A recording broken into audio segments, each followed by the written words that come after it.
The Monday, December 16th, 2019 meeting of the Marquette City Commission is now called to order at 6:10 p.m. Please join me for the Pledge of Allegiance. I pledge allegiance to the flag of the United States of America and to the republic for which it stands, one nation, under God, indivisible, with liberty and justice for all. City Clerk, roll call, please. Thank you, Mayor. Commissioner Bunzel? Here. Commissioner Frazier? Commissioner Lorenzer? Here. Commissioner Schlegel? Here. Commissioner Stonehouse? Mayor Pro Tem Hill? Here. Mayor Smith? Here. Thank you, City Clerk. Commissioners, we have an agenda in front of us. Do we have a motion? Commissioner Lorenzer. I motion approve approve the agenda as written. Do we have a second? Commissioner Schlegel. I'd second the motion. Any discussion? None. Hearing none. All in favor, please say yes. Yes. All opposed, please say no. Motion passes 7-0. Announcements, I have none for this evening. Boards and committees. Commissioners, we have 3 appointments listed in front of us. Do we have a motion? Commissioner Bonzo. I move that we appoint Sean Geary, Leah Nygaard, and Michael Dunn as recommended. Thank you. Do we have a second? Commissioner Lorenzer. I second the motion. Commissioner Bonzo, any comments? I just want to thank all of them for stepping up to serve the community. And I've had some really good productive conversations with a couple of them about city issues, and I think that they'll all be great assets to the community. Commissioner Lorenzer, any comments? Same thing. Had an opportunity to look over the resumes, and they seem very qualified for the positions they're seeking. So, thank you. Any additional comments from the commission? Hearing none, all in favor, please say yes. Yes. Yes. All opposed, please say no. Motion passes 7-0. Brings us to public comment. Public comments may not exceed 3 minutes per person. Please clearly state your name and physical address when making public comments. Also, please note the commissioners cannot immediately respond to public comments. Our chance to do so is at the end of the meeting during commissioner comments.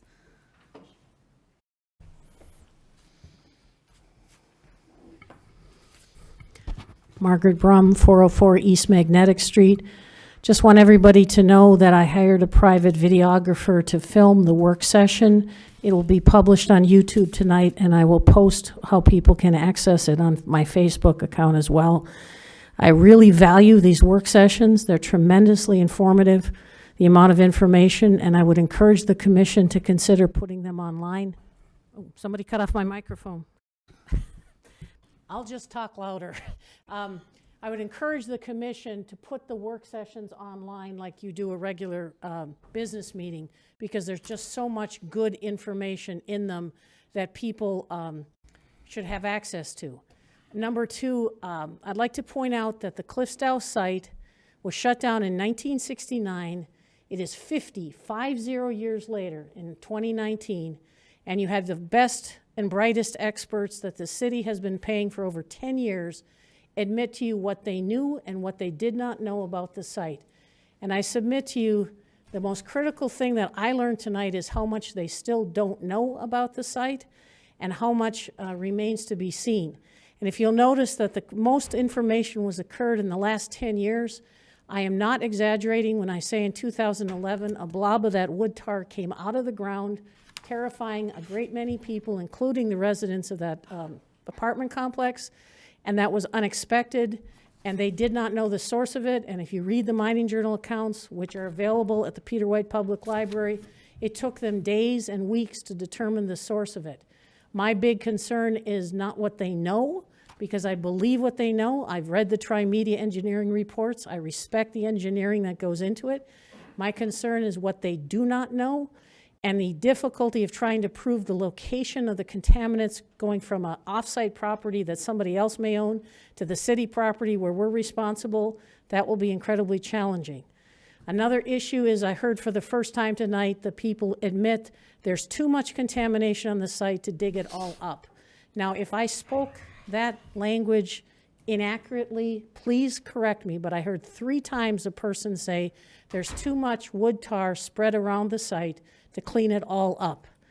And that is, I expected that. I really did expect that remark, but now you're your experts are saying there's too much to clean it all up, and we're talking about getting it below a certain level in the water and then moving forward. There is no issue that is of more concern to me than the development of the Cliffstyle property. I believe it has the most potential for disaster of anything I've heard, and I've been listening to the commission day in and day out for 3 solid years. I would encourage you to do the best job you can in not making this get worse than it already is. Thank you very much. Anyone else for public comment? Hi, I'm Steven Slavinsky, 840 Preserve Drive, Marquette. I believe that this Cliffstyle project is way beyond the capabilities of this city and these consultants they've hired. I worked on similar projects in Milwaukee for a big consulting firm. I was a land surveyor. I performed project surveys, not an expert on contamination. But I worked for Vetter Dank Architects, Mandel Companies, Tim Dixon Companies, on a very famous project in Milwaukee 15 years ago called the Beer Line. It takes extensive knowledge and experience to pull off these projects. And from what I'm hearing, I'm not liking what I'm hearing about this project. Now, I will say, I think I listened to Pete's comments at the last meeting on the video, and he's right. I mean, the city's been responsible, and they wanted to develop this property.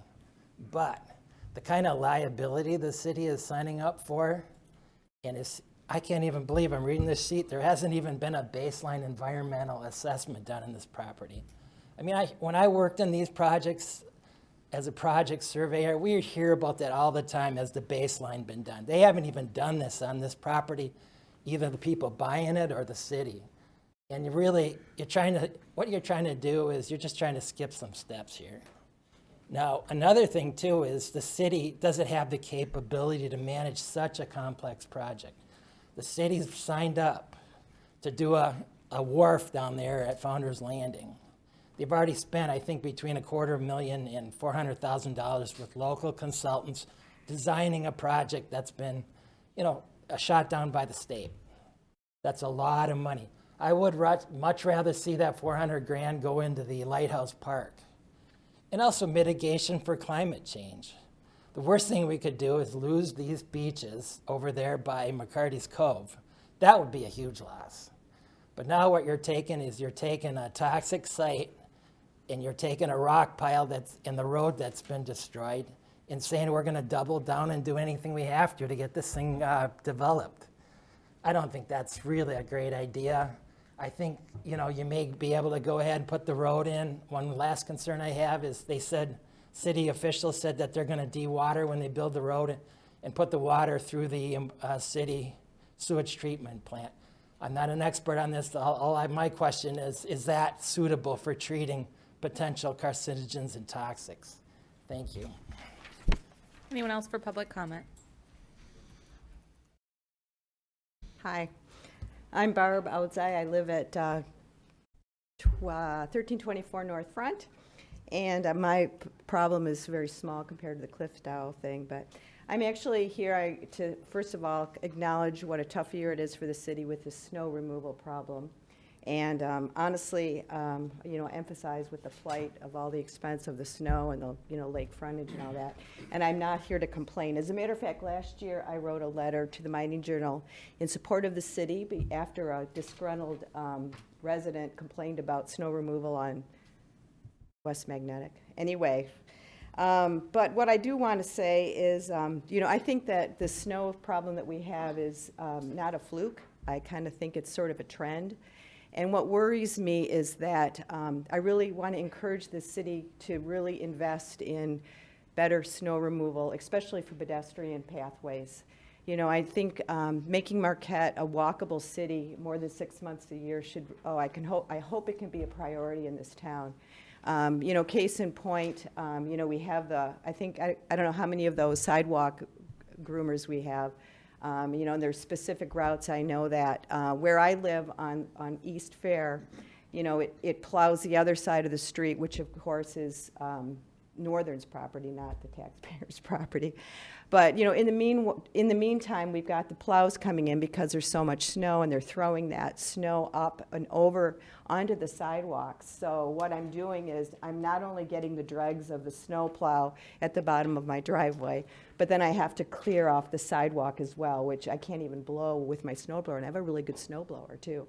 So, you know, it's pounding and clearing, and of course there's the rumor last year that the city might fine people that don't keep their sidewalks clear. I don't think they'd be that cruel this year.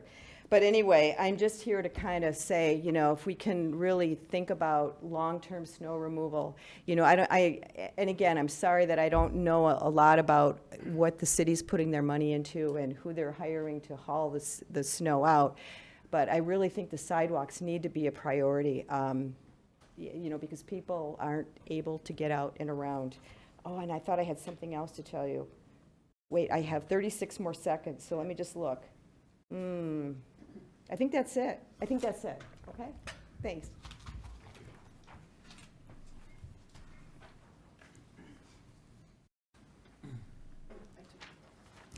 I'm Nancy Semenoff, 1314 Picnic Rocks Drive. I'm kitty corner from where the barricade is at the corner of East Fair Avenue and Lakeshore Boulevard. And first of all, I want to thank those commissioners who last time voted to address the additional mitigation of the situation between East Fair Avenue and Wright Street by putting more rock there. I think putting it there initially was important, and it has helped to stop the erosion to some extent. I think this additional rock will do so. And I would ask you, as a commission, to realize that it's not just Lakeview Arena and the road that is at issue, but some of us who are property owners are affected as well. As a footnote, in 2017 in October, I had 30 sandbags around my lower level, protecting me from a flooded lower level because of the catch basin issue and the flooding that occurs because of the tremendous wave action that was there. And so we have a storm water outlet issue. There's a catch basin issue behind Lakeview Arena, as you are well aware. And that catch basin fills to the point where it comes across Fair Avenue and it comes into our properties. And mine is the first one, but there will be others as well. And so it's not just Lakeview Arena, but it is residents as well who are going to be affected. I realize some of you want a long-term solution, but you have to think about the fact that if you think about it and don't address it in the short term, there's going to be a problem as well. So I want to call that to everyone's attention. I don't know how many voices you hear that are expressing what I am, but I know there are people who don't care about the road and don't care necessarily as passionately about the erosion, but it's more than a road issue. There are homeowners who are going to be affected as well. Anyone else for public comment?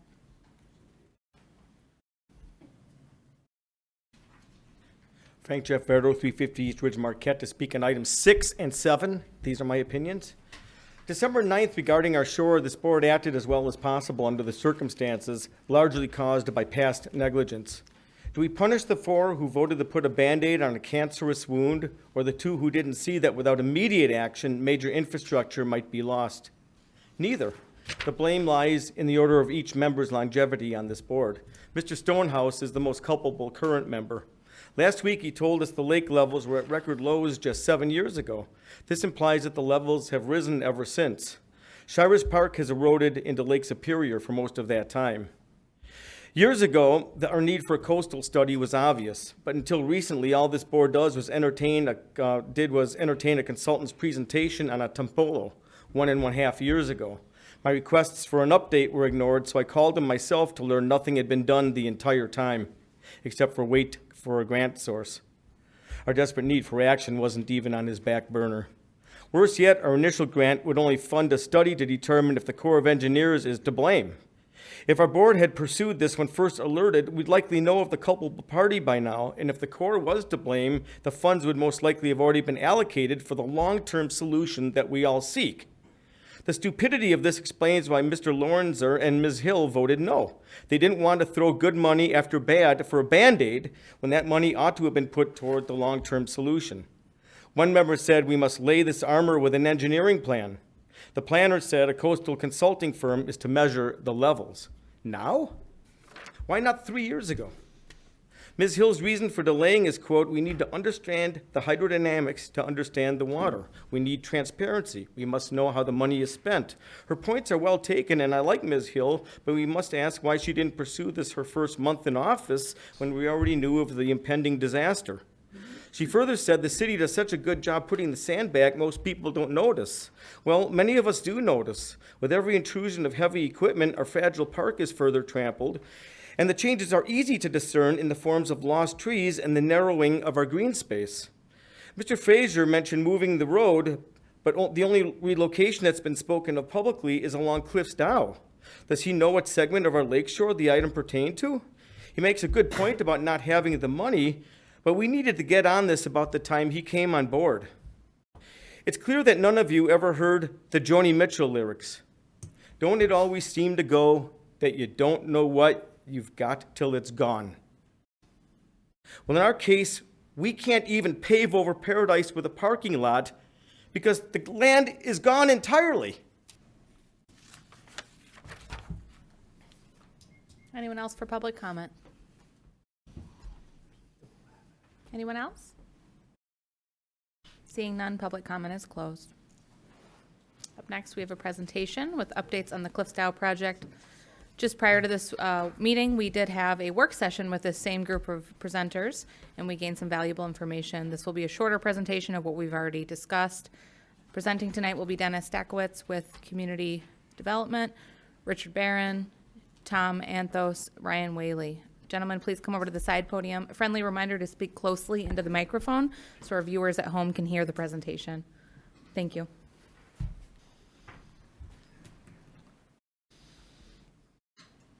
Dennis, I'll let you set this going.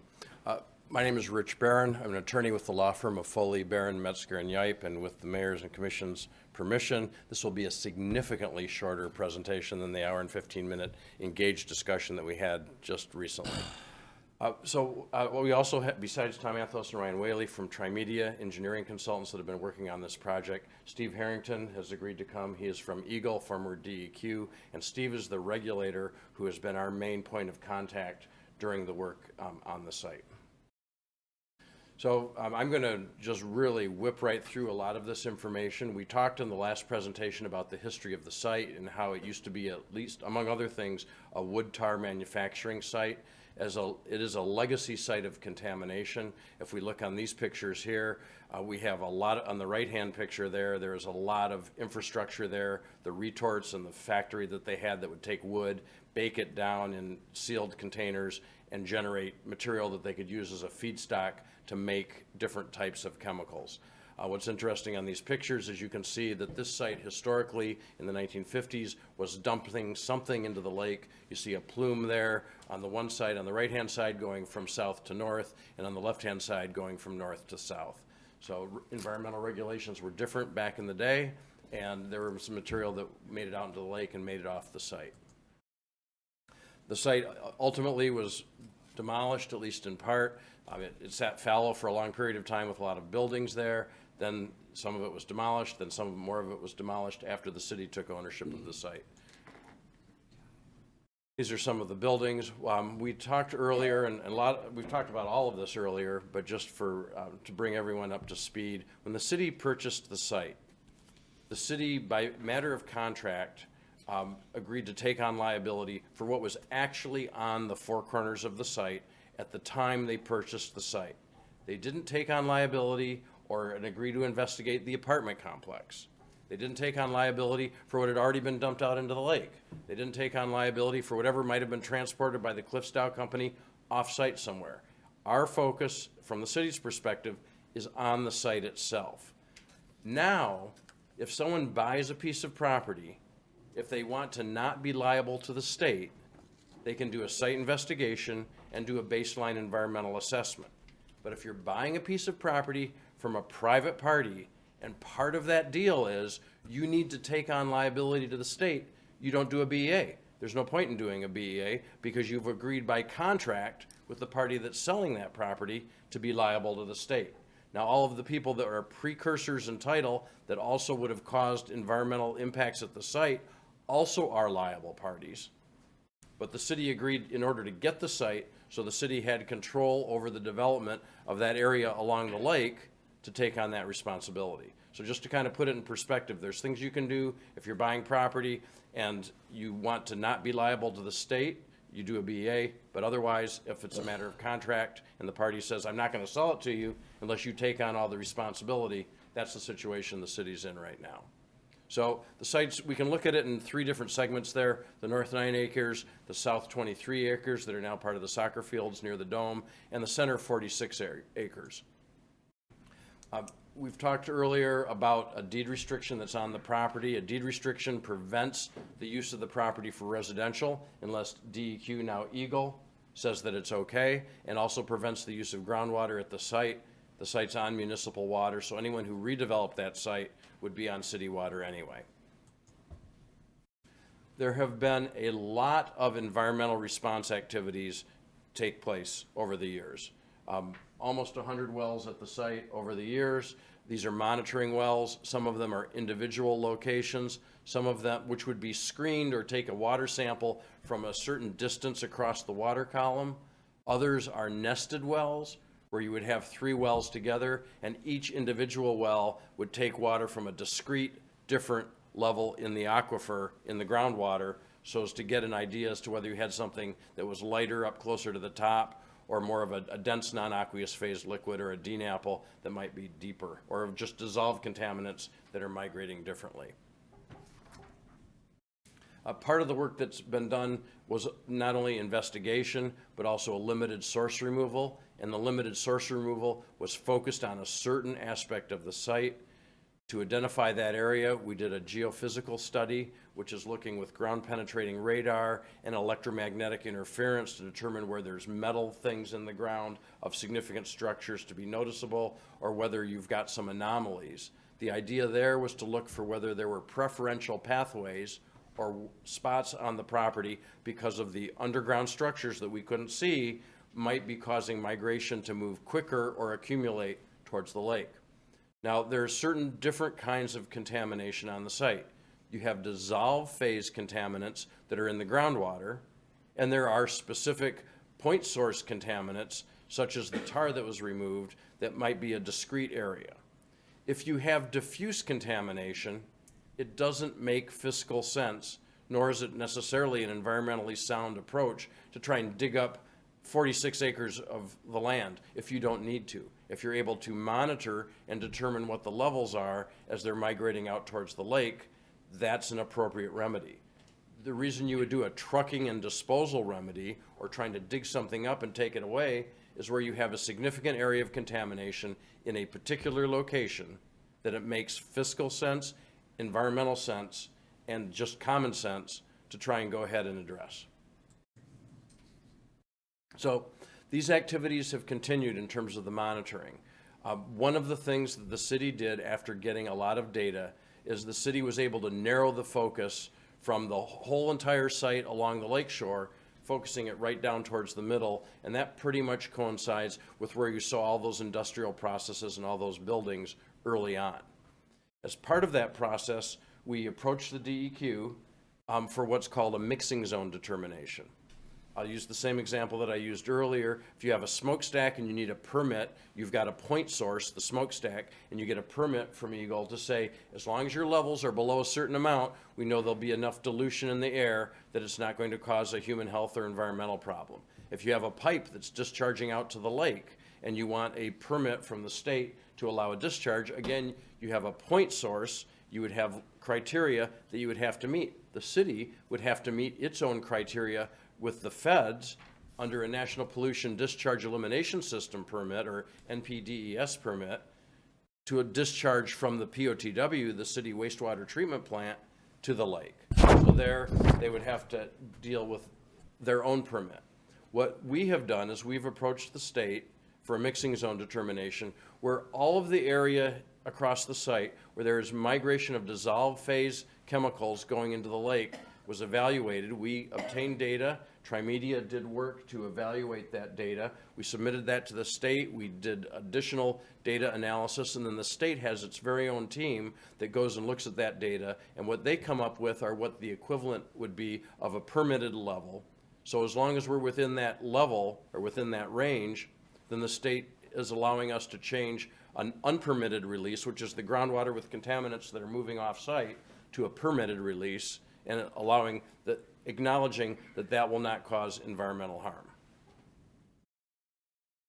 The geophysical study that I mentioned earlier is shown here with different levels of color, and this east-west feature here, this line, was an area that was identified as a potential preferential pathway of an area where contaminants in the ground might be moving off-site. And so there were some test pits done, some test trenches done, and ultimately a significant area, a conduit of a pipe that was left at the site filled with tar from the Cliffs Dow operators was found, and 845 tons of tar, wood, steel, and other impacted materials were removed. So this was an area where we were able to get a significant amount of source removal because it was a significant source, as opposed to trying to pick up pea-sized grains or things like that throughout the site. And following that work, the data that we were obtaining from the monitoring wells showed a gradual decrease in some of the dissolved constituents, which is at least supporting information that besides being the right thing to do with a significant source removal, it did have a positive impact on a decrease in the level of contaminants that were migrating through the groundwater. The mixing zone determination that I mentioned is where the groundwater that's got the contaminants is migrating into the lake.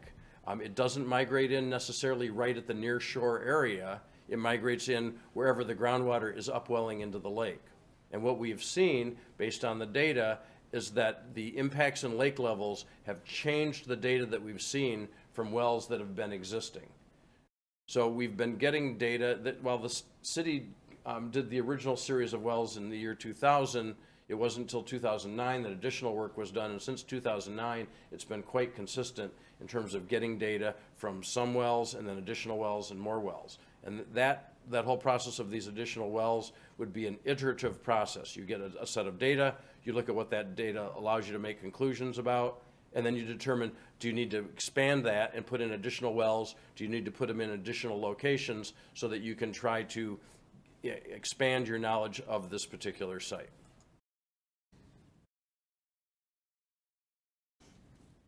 So with the mixing zone, we're looking to try and meet the criteria that the state has set up, and we now have that criteria from the state. But what we've seen as a result of the lake levels has been fluctuations in the data. What I'd do here is I'd like to take just a quick pause. The state has also done some investigation, and I would invite Steve Harrington from Eagle to just give us a very quick summary over the next 3 slides as to what the state did, if that's all right. Hello, I'm Steve Harrington with the Department of Environment, Great Lakes and Energy, and I've been working on this project for about 20 years now. The city has been vigorously pursuing response activities at this property, but their efforts have been essentially limited to the boundaries of the property which they purchased. There are still some questions on some of the peripheral areas, including the offshore discharge, where this venting plume of contaminants is essentially seeping into the lake bed. Also, there's some upland issues where a former tar settling lagoon was located. So the state has undertaken some additional work at state expense to identify areas and assess those areas in the nearshore environment next to the plant site, as well as certain upland areas. And the next slide is magically appearing. Great. So we've done some lake bed sampling as well as some water column sampling, and actually extracted groundwater which is flowing into the lake bed. So we've identified certain areas which are consistent with this discharge, with the point being that we want to make sure the discharge is fully, properly evaluated to ensure that there are no compliance issues with that discharge. So as Rich mentioned earlier, Some limits have been developed, which are fairly, which are strict, and to date, the information we've collected from the lake bed shows that those limits are not being exceeded. Next slide. Can I, So, Mayor Pro Tem Hill, you have a question? just for clarification, can you go back to that map, please? Because I actually had this question before, but we were running out of time. The previous map. The long black crosshatched Yes. thing, and then there's another one a little further north. right, so there is a intake pipe that was part of the original Cliffsdale plant site operations that extends approximately 1,000 feet out into the lake bed. That's on state-owned bottomlands, and there are actions underway to have that structure removed by the causative parties. So the state is aware that that exists. We map that feature with a underwater submersible robotic camera, and we have extensive video of that. It's, as I mentioned, an intake pipe, but it is on state-owned bottomland and does require removal. And so as state-owned, is the city liable for that pipe? No, that's off the city's property, so that would be something that we would go to the original operators for. Thank you. Don't-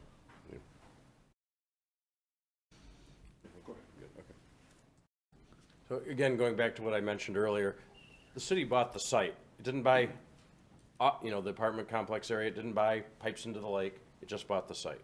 So that's what our focus is the site.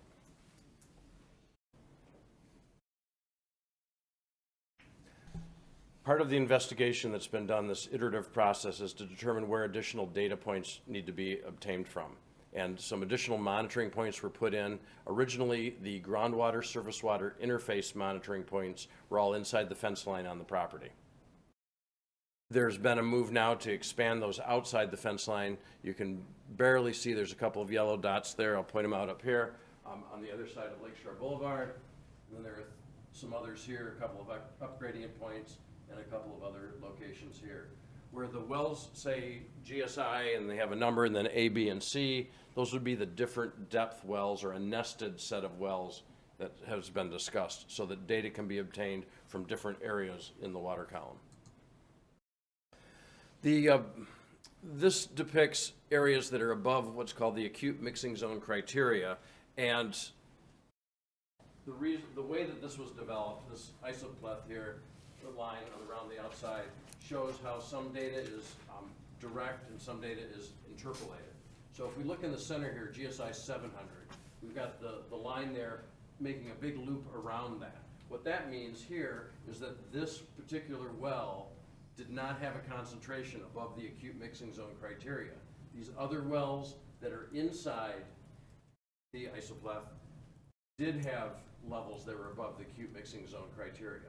And so the line here was extrapolated or interpolated between here, this yellow well, GSI 1200 ABC, this nested pair or nested triple, and then GSI 400 A, B, and C.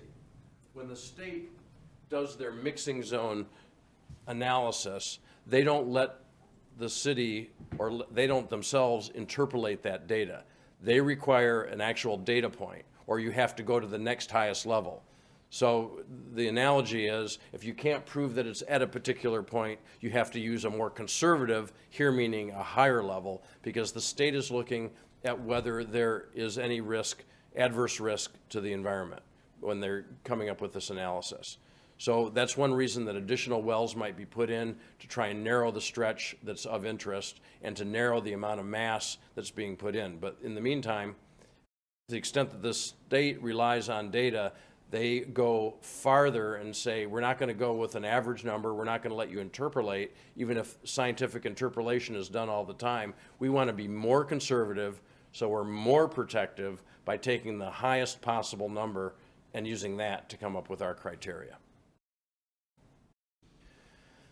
This map or this chart and the next one shows some differences in the impacts of various types of contaminants. They're all listed here specifically by name. ethylbenzene, 3 and 4 methylphenol, toluene, naphthalene, et cetera. And these are all across the bottom. We have groundwater level in blue and lake level in gray going across here. And you can see that there's some general consistency in what the concentrations as we look at the colored lines across the bottom. We've got 2 major storm events in 2016 and 2017 with significant damage and significant waves, 17 to 24 feet and then up to 30 feet in 2017, which is a lot of energy impacting the site. We also have, during that same time frame, lake levels going up, and then we see groundwater levels going up as well. And with that, we see the data points for the dissolved contaminants that are of concern to us, the ones that we're monitoring that are above criteria, also taking a spike. So that leads to a reasonable conclusion that impacts, the lake level and storm events and groundwater fluctuations ultimately impact how things migrate into the lake and migrate through the site as well. Because if you think of you've got to be able to push groundwater out into the lake, and if you've got more mass, more hydraulic head pressure with a higher lake level, that can impact what can get off-site. Yes, sir. Thanks. I was going right there, so I think you nailed it. The picture that I'm trying to paint here is that just because we have high water right now doesn't mean that we're getting more seepage. It's quite the contrary. That's an excellent point. Yes. If you can't get the material off-site, you're going to have the groundwater have a longer residence time in and among the source materials that are on the site. And so that is a very fair explanation of what we're seeing. Let me try that one. Sorry. So high lake levels combined with storm levels? Can you tease that apart, or are those two? So the way I would look at this is that you have a certain amount of residence time that groundwater is migrating through the site.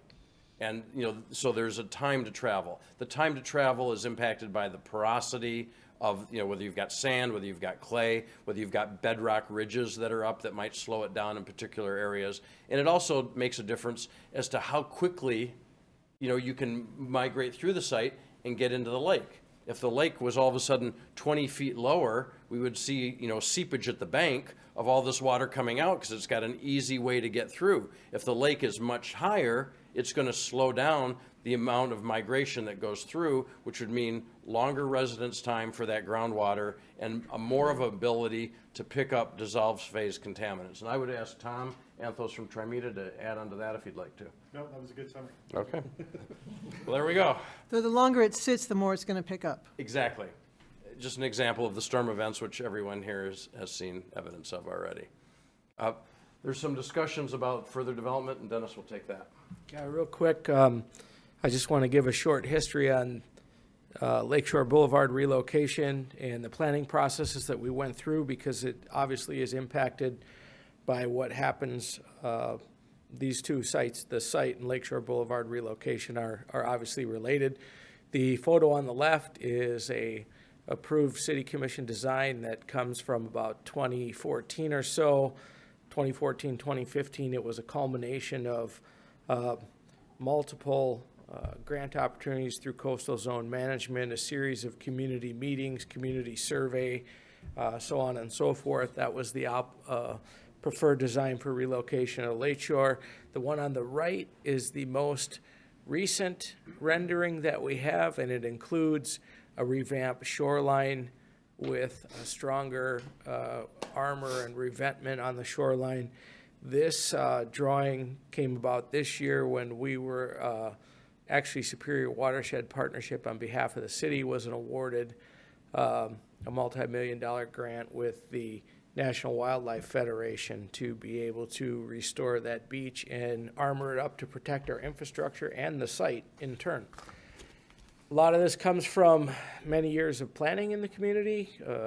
I think we can honestly go back to 1999 and Lakeshore Task Force Plan. That's one that we respect and look at quite a bit in the Community Development Department, because over the course of time, a lot of the recommendations still hold true in that plan. Those recommendations make their way into the master plan, which is kind of like our playbook. They're all based on community input, and with regards to this Cliffs Dow site, the Planning Commission went through an extensive exercise in the future land use map to identify that site as mixed use. From there, Lakeshore Boulevard relocation made its way into the city strategic plan, which I believe the last two iterations, which would take us over 4 years. The strategic plan is a 2-year project and budgeting plan for the city commission. We have been directed through the strategic plan to relocate Lakeshore Boulevard, seek funding for it, and also to create economic development opportunity through the marketing of the Cliffs Dow site, which the city commission has acted on. And the city manager is currently in negotiations with the developer of that property. Question? Go ahead, If I Commissioner can. Stonehouse. The city right now is spending a given amount of money to do what we just talked about we're doing, right? I mean, there's a given cost to doing all the environmental assessments that we're doing and et cetera. Correct. And we're paying for that out of the brownfield Revolving loan fund, yes. If the city were not considering the possibility of doing any development on that property, we would still have the same requirement for environmental monitoring and everything we are doing right now. Am I correct in that assessment? Yes, you are extremely correct. So that because we're considering doing some development, it costs us no more money than what we are doing right now. That is correct. Okay, I wanted to make sure folks understood that those two are not the same, they're not connected, they are two separate entities. Thank you. Can I jump on that? Sure, Commissioner Slagle. Dennis, one more quick, to kind of clarify the question that came up in the earlier meeting. Where does that money come from? And so it's not like a general fund type expenditure? Yeah, it's not a general fund expenditure, although the revolving loan fund is a brownfield fund, and many brownfield projects throughout the city have a life to them. They may be 25 years where the taxes from that development are captured, and then they either pay for city expenditures on the particular project. So Founders Landing would be a good example. There's a 25-year brownfield plan on Founders Landing, and the city put in streets, sidewalks, infrastructure. So a portion of that tax capture goes to pay for the city's infrastructure on that. The developer had to make the soil clean and had to follow due care obligations to make a due care plan, like capping the soil and taking some special steps for that. That's an eligible activity, so the taxes from that development go to pay for that. When all of those things are paid for, usually about the last 5 years of a brownfield plan is where the money is captured and it goes into the revolving loan fund for the city, where that revolving loan fund is then eligible to be used on any brownfield project expenditure in the city of Marquette. In the case of the Cliffs Dow site, it already is an existing brownfield. It was, I believe it was part of the Lakeshore Park Place brownfield originally, so it is part of an Act 381 plan for that. Therefore, if there were property is sold and development occurs and then that brownfield kicks in again, the tax capture on that could be used to directly reimburse for a lot of the activity that was paid for on here, including it could directly reimburse all of our millions of expenses on a new armor wall and things like that. Question. Mayor Pro Tem. I feel like that's a really critical point.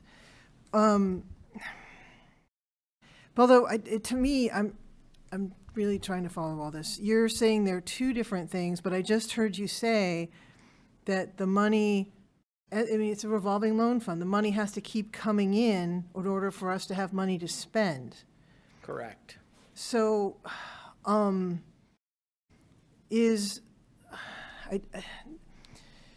because it's a I have been, why are we spending so much time on the most difficult property in the community?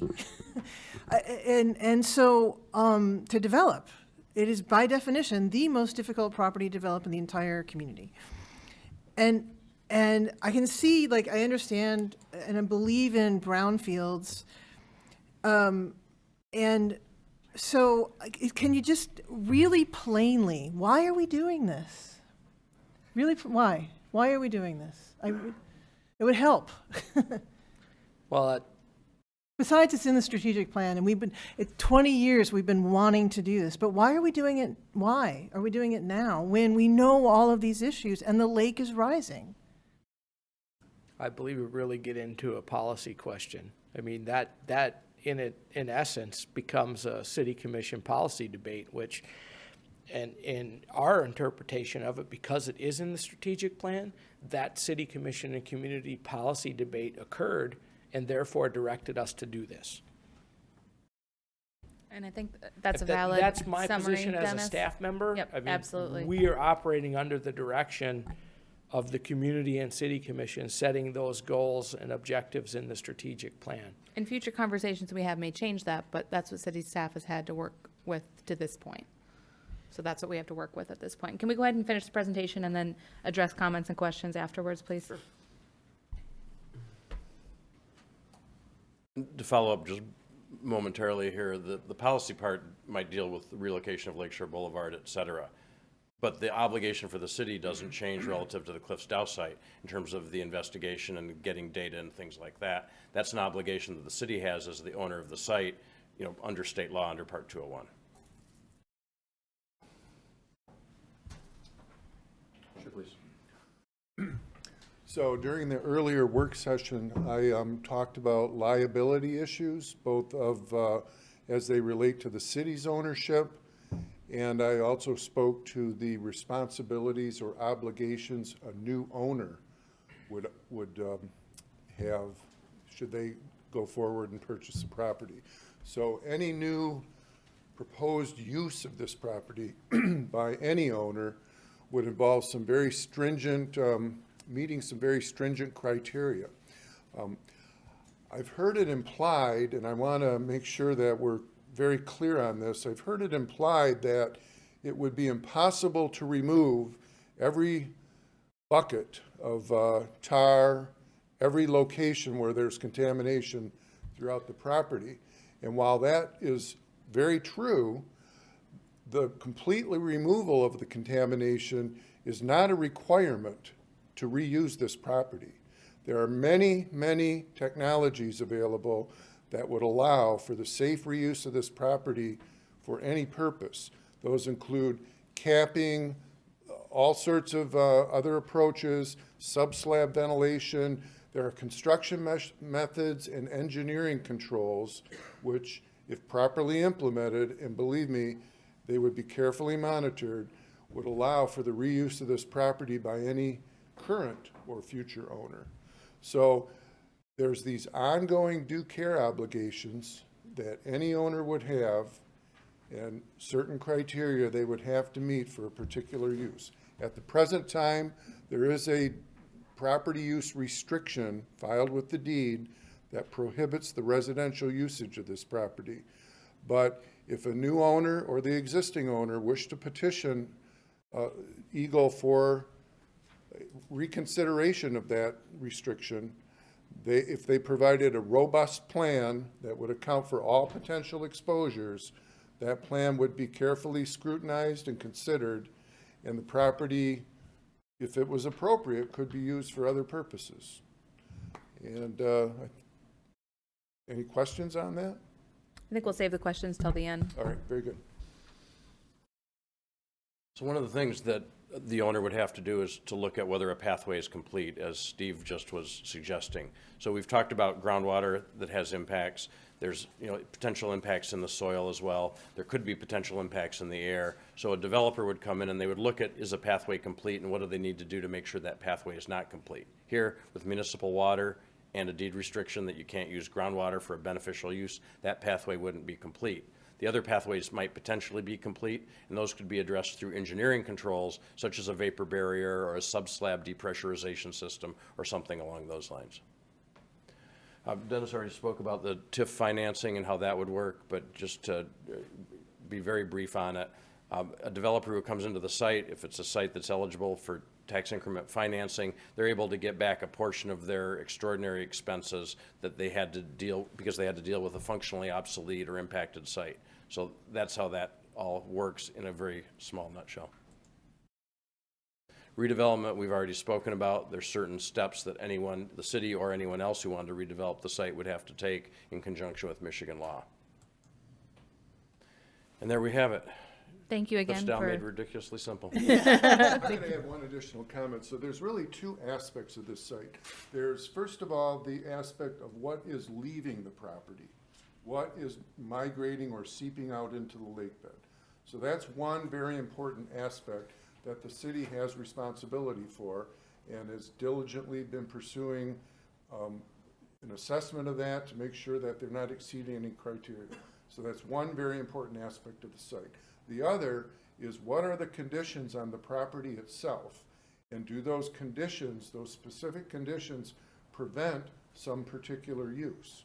So I want to make sure that, you know, we bifurcate the two issues here. There's the ongoing obligation of what may be making its way into the lake, and there may be controls necessary to be put in place, you know, should those levels, you know, exceed a certain threshold. Otherwise, there's the on-site issues. Is the property suitable for a particular use, given whatever controls are being proposed? Thank you. I'd like to ask one question before I go through the commission and see what questions and comments we have. Dennis, do you know what the next steps are now that we've had this presentation?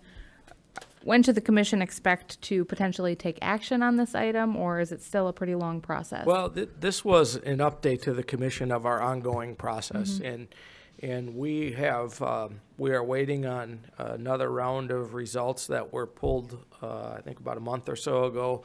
We'll get those analyzed, and then we'll sit down with Eagle and talk about them. And currently, as we're moving forward, it's our plan to refine some of the well locations and a little bit of the monitoring and a little bit of modeling, so we can get a better understanding of maybe we move some wells closer to the GSI, because you remember, as Rich said, we started out with the wells on our property.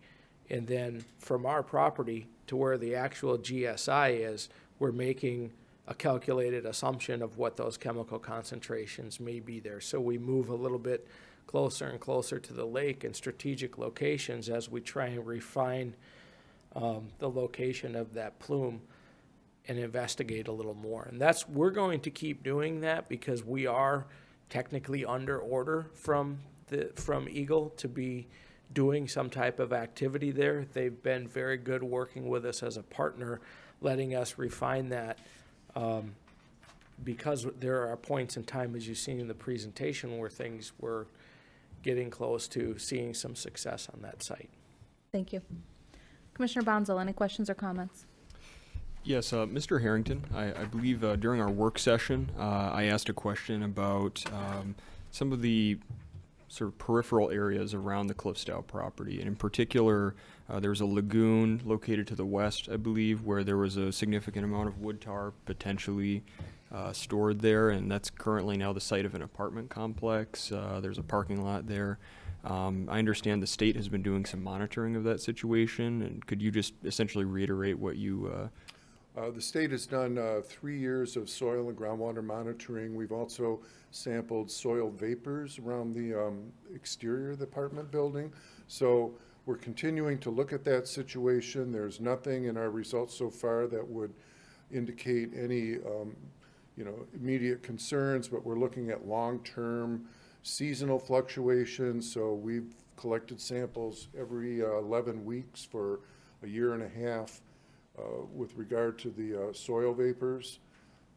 We've also done offshore work, I think I mentioned, with regard to the lake bed off the city's property, which is the receiving area of some of this contaminant flow. So we've looked at a number of unaccounted for issues, and we're still engaged in those efforts. Great, thank you. And I just wanted to confirm that the city would not be legally liable if there was any issue, if there were any issues at that site, the apartment building site? The city does not own or control those those areas off of the property which they purchased. So they made a commitment to the original 77 acres they purchased, and these exterior issues would be outside of that realm. Great, thank you. Commissioner Frazier, any questions or comments? So basically, if we develop the property, we will follow the guidelines, kind of similar to Founder's Landing. You won't be digging into the ground, we'll be covering it with, the proper maturity and filling the ground in basically. So remember Founder's Landing, they basically put 6 feet of dirt in and then dug all the pipes down through the actual dirt instead of digging into the ground where the contaminated soil is.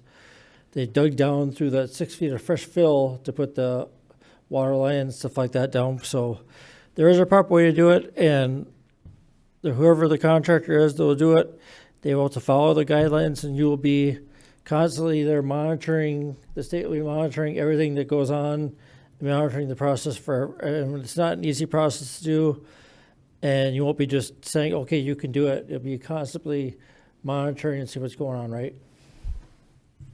Commissioner Loриnger, question or comment? I have a lot of questions, but I think it'd be better to maybe email. But I do have a concern. So the preferential pathway, we did a limited removal of 845 tons of tarring materials. From the looks on that map, this pathway was pretty geographically small. And that seems like a lot of tar. Are there other I share some of Margaret Brum's concerns about the unknowns. Are there other areas that would yield to this amount of tar that we wouldn't find maybe until we develop? And what is the potential? One thing I don't think we've talked about was, we've talked about what chemicals are there, but what are the health hazards of maybe being wrong on some of this stuff? What? I can answer a good portion of this, actually. I'm going to get away from the science of it and speak more to the actual process of how that would occur.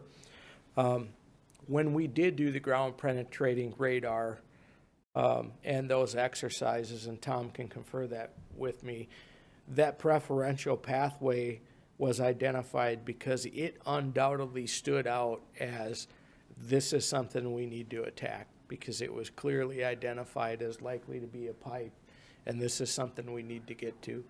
The rest of it, when we went through those discussions, looked a lot like construction noise in terms of old footings, concrete vaults, a lot of, and Tom said in the earlier presentation, a lot of the topsoil on the site is slag, cinder blocks. I mean, it was construction debris from other places. They brought it in to fill to the site, so that makes a lot of noise in there. So the reason that we chose that area, because it really stood out as this needs to be looked at, where the rest of it isn't so much so.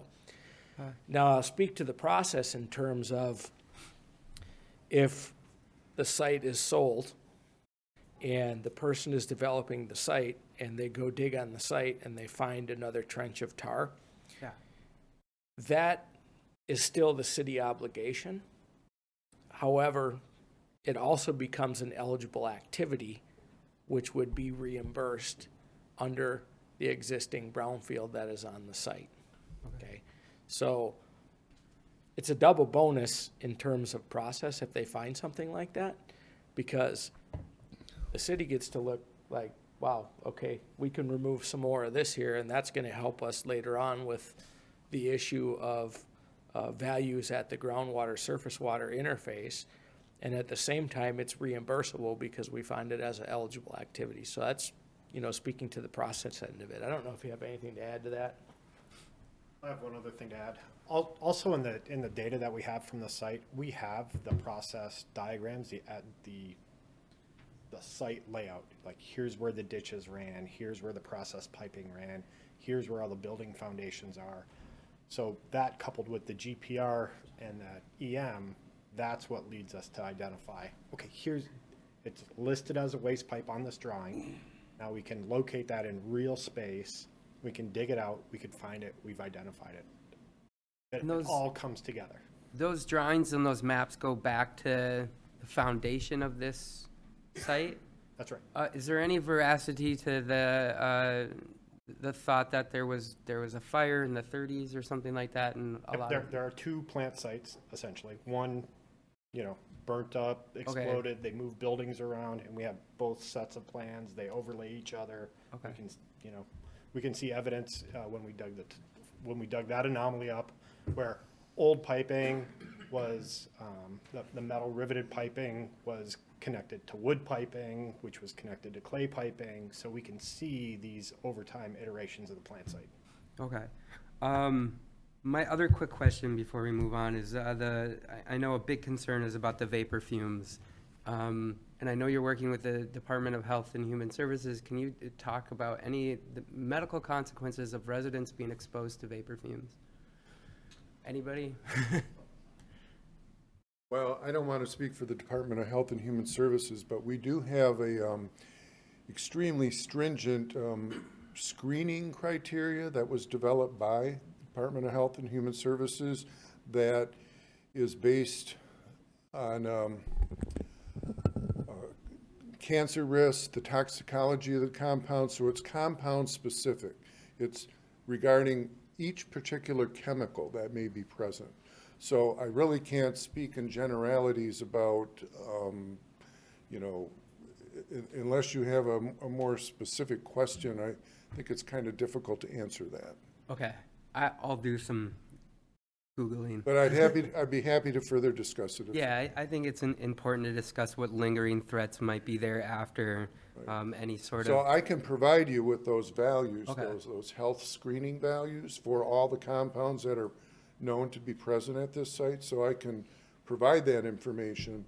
But it is an exposure route that would require some form of remedy. Mm-hmm. Whether it be engineered controls, subslab ventilation, membranes, you know, cap and cover, or some combination of those. Okay. And I think just, you know, reiterating, where are we in this process of what's the next vote for city commission? Are we talking about, we're gonna vote on how to remediate, when to sell it, or what the plans are? I think a good timeline would be beneficial for all of us, but. I think it looks like Dennis is ready to answer that question. Yeah, there really is no vote on this at this point unless the city commission were to go back and change a bunch of things. I mean, we're operating under 4 years of strategic plan, 2 strategic plans. We budgeted in the capital improvements plan for some of the stuff we're doing this year. And we are under directive from Eagle to continue working forward on this site. So there really isn't anything that I can think of that requires a commission vote on it unless you were to go back on something. I think my point is that we are moving forward with it as if we're developing it for residential property, but there's a deed restriction on doing that. So. Well, I guess. not necessarily. Now, you have to remember when the rezoning was done, it was for mixed use, which means that whoever we were to negotiate a sale of the property with, they would have to develop it in accordance with the zoning, which is mixed use. It could not be residential. It could be anything under mixed use. It could be retail, it could be hotel, something along those lines. So I think, although and I'm not trying to present a debate at all with the commission at all, but I think it's important we hear residential, and during a lot of the rezoning hearings, it's going to be residential, it could be residential. You have to remember when you rezone a piece of property and it's mixed use, it could be anything in that. Somebody could come in and say, I'm going to give you 400 townhomes, and you rezone the property and then you sell it to them, and if you don't have that in an ironclad local development agreement, they could do whatever they wanted within the boundaries of that zoning on it. Okay. Well, I don't know if we have, is anybody from Verdia here? Yeah, there was earlier at the work session, but I'm not seeing someone now. I guess to follow up on Commissioner Lawrence's question, we did approve that Viridia, we're And they doing have an intent to residential, sale. right. City manager, can you comment on, I'm guessing it's going to be a little bit of a process. Well, there will be a vote, but it'll be a vote at some point when we're ready to present a completed negotiation sale of the property to Viridia. The commission approved me to negotiate that sale. That's still in process. All indications are that we're moving in that direction, and when and if we get there, I will bring to you that sale agreement. probably with a development agreement, because the two kind of go hand in hand. And then the commission will vote on both of those. But that's probably a few months away. So, and then we move into the steps as described by Mr. Harrington, that if Veridia does agree to buy this, then they have to then approach Eagle for the release to build what they want to build. That helps. Thank you, Mike. Anything else, Commissioner Lorenzer? Commissioner Schlegel, any comments or questions? Commissioner Stonehouse? Mayor Pro Tem Hill? So this has been going on for 20 years. And the people at the time bought land that forces us to do things now, that we don't have a choice. And so as those of us sitting here wrestle with decisions that were made 20 years ago, the first thing that pops into my head is what's going to be good for us 20 years from now. I mean, that's what they handed us. That's what we're being asked to do here. So, and I appreciate it's the week before the holidays, and something like this where we're committing to spending, where we were put into the position of having to spend millions with a mechanism that allows us to capture some of that money and deal with it, rather than the responsible parties. I mean, I said this at the first time this came in front of me when I was sitting up here. The responsible parties were able to walk away from 77 acres. I believe that's the number. They have not, but they are not, but they are at the same time also being held accountable for other property, other damages in other locations. I mean, that's the bottom line here. And so I just want to say that again, say it plain. A company caused pollution. It was legal at the time. They were doing business. People worked there. People raised their families based on those salaries. People probably needed the products that were being made there. But at the same time, there was an enormous environmental cost that we are continuing to pay for now, and as has been said tonight multiple times, we're going to be paying for that into the future. So that I just needed, that was the one thing I feel like that hadn't been said tonight that needed to be said really plainly. So as we wrestle now with how we're going to move forward, this is the presentation that I've been waiting for the year that I've been sitting here. The actual discussion of the physical issues. So thank you very much for doing this. And it's greatly needed. I mean, this wasn't done last year, and I really appreciate that it's being done now. And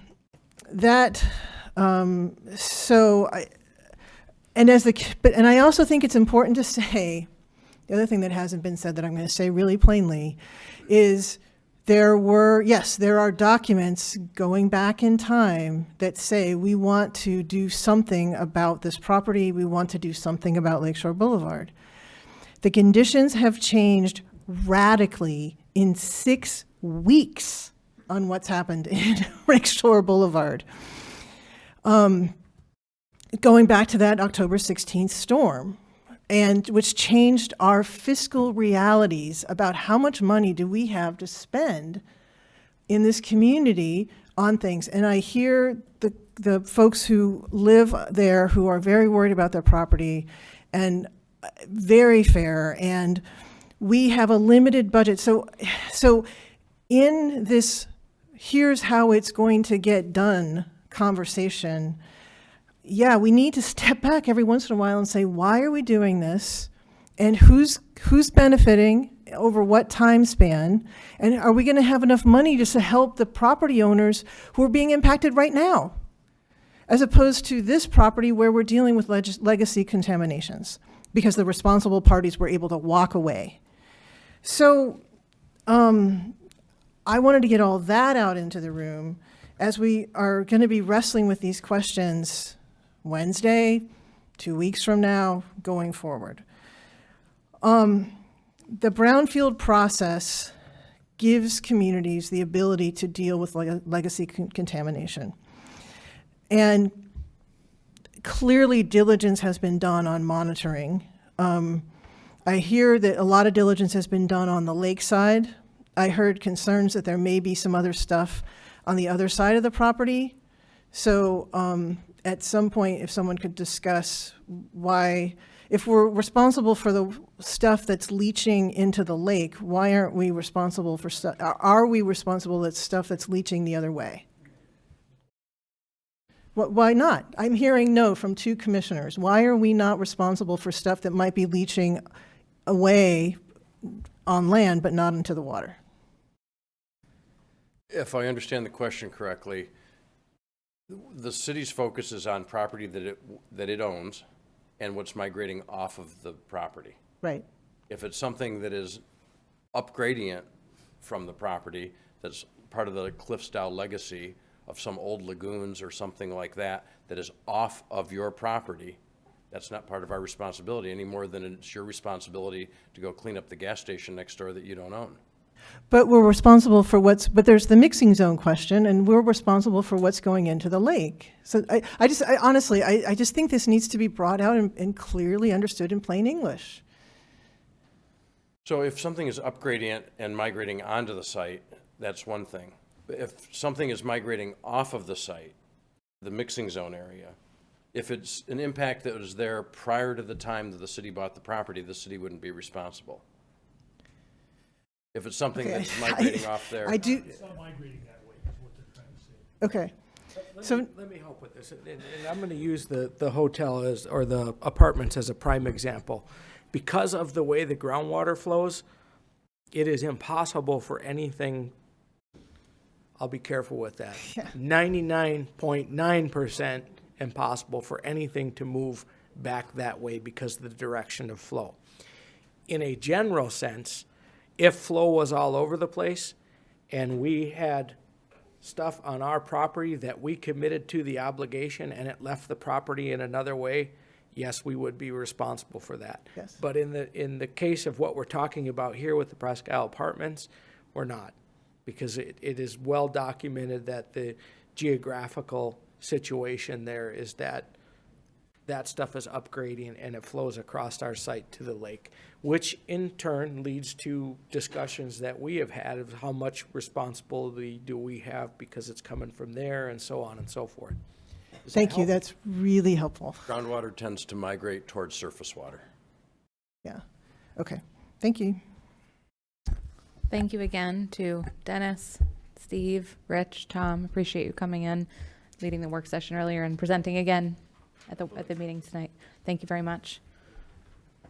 Up next, we have a presentation from the Board of Review, which is one of our committees. Mr. Steve Lowry, if you could please approach the side podium. Thank you.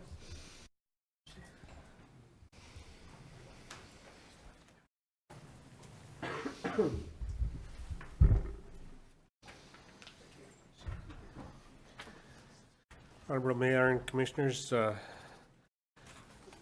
Steve Lowry, 1813 Woodland Avenue, here tonight as the chair of the city's Board of Review to present the annual report. And let me just find it on here.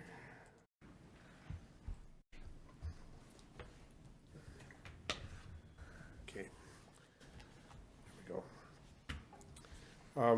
The Board of Review is made up of 5 positions for the city of Marquette, and currently 2 of those positions remain vacant. I do thank you for recently appointing 1 new member in time for our December meetings, but there were only 2 of us last March when the main hearings are held, and it gets, I'm not sure it does the public the service that they're due when we can't fill positions. So we've been trying to find others, and hopefully you can continue to do the same.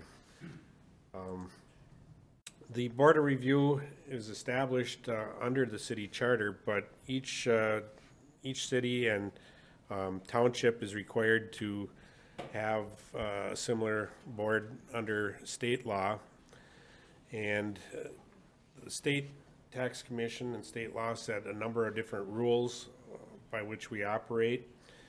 They specifically set what types of appeals we can hear at which times of the year. So the main hearings are held in March. That's when people can come and request adjustments or review of their assessment levels, the values placed on their property. But there are other things that we do process either specifically in March or July or December meetings. Those include exemptions for disabled veterans. There's a poverty exemption provision. We look at any errors that were made in communications between the assessor and the property owner as to dimensions or things like that on the property, improvements on the property, and principal residence exemptions that people may not have filed appropriately for when their property was transferred. The assessing department for the city of Marquette provides the support for the board of review. The assessor Miles Anderson, Ellen Britton, and Amanda Gerber help us tremendously go through the processes. There are 5 meetings that the board of review holds each year. And again, they're specific as to purpose. The March ones, we hold 3 meetings in March. One is basically just an organizational meeting at which the officers are elected, and we review. It's kind of a refresher course as to how to deal with the appeals that we'll receive about a week later during the scheduled hearings.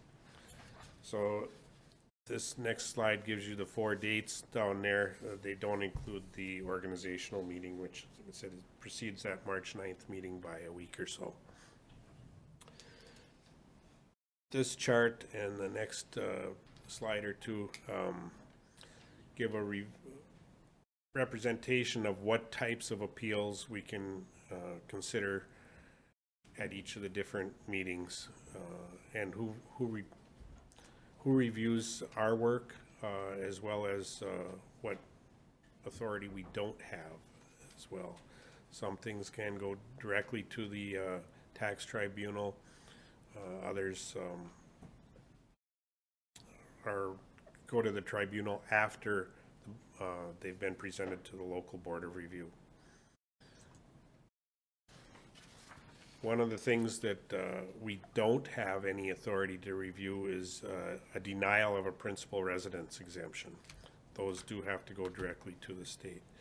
We do deal with principal residence exemptions, but only if they have not been denied by the assessor or the county equalization department. Those are primarily oversights by the land purchasers or their agents during a transfer of property. This shows the breakdown of the taxable value of properties by class in the city of Marquette. You can see that we still rely primarily on residential property for property taxes. Total taxable value $791,666,000 at the top. That is up about $23 million from the previous year. But it's a mix of things. We lost industrial value, we gained commercial value, and gained residential value. Comparison with the previous year's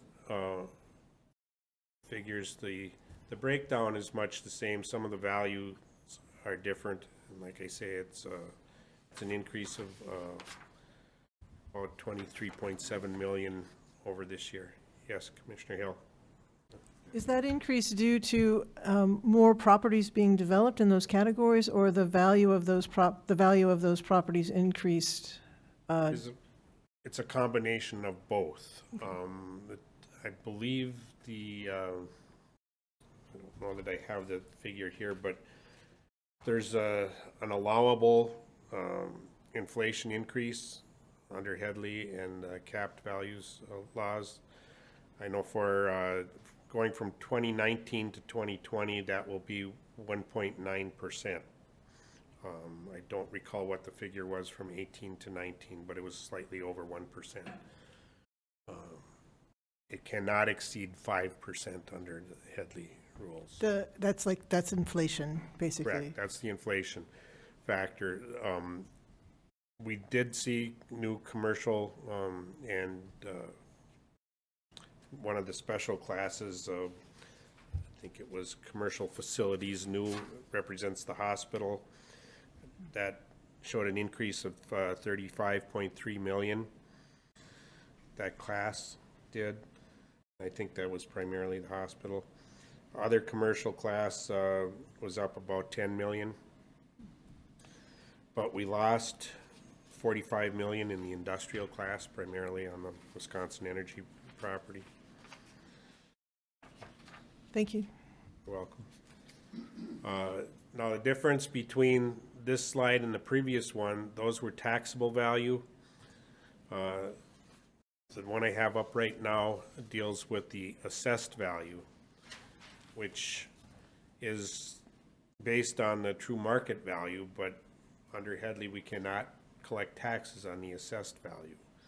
So we deal with two values of the property in all cases, and the assessed value for the city, you can see, is quite a bit higher, almost 937 million. It exceeds the taxable value by $145.3 million. And under the old systems, the city would have been able to continue to reap the benefits of taxes on that inflation in value. They can no longer do that. So.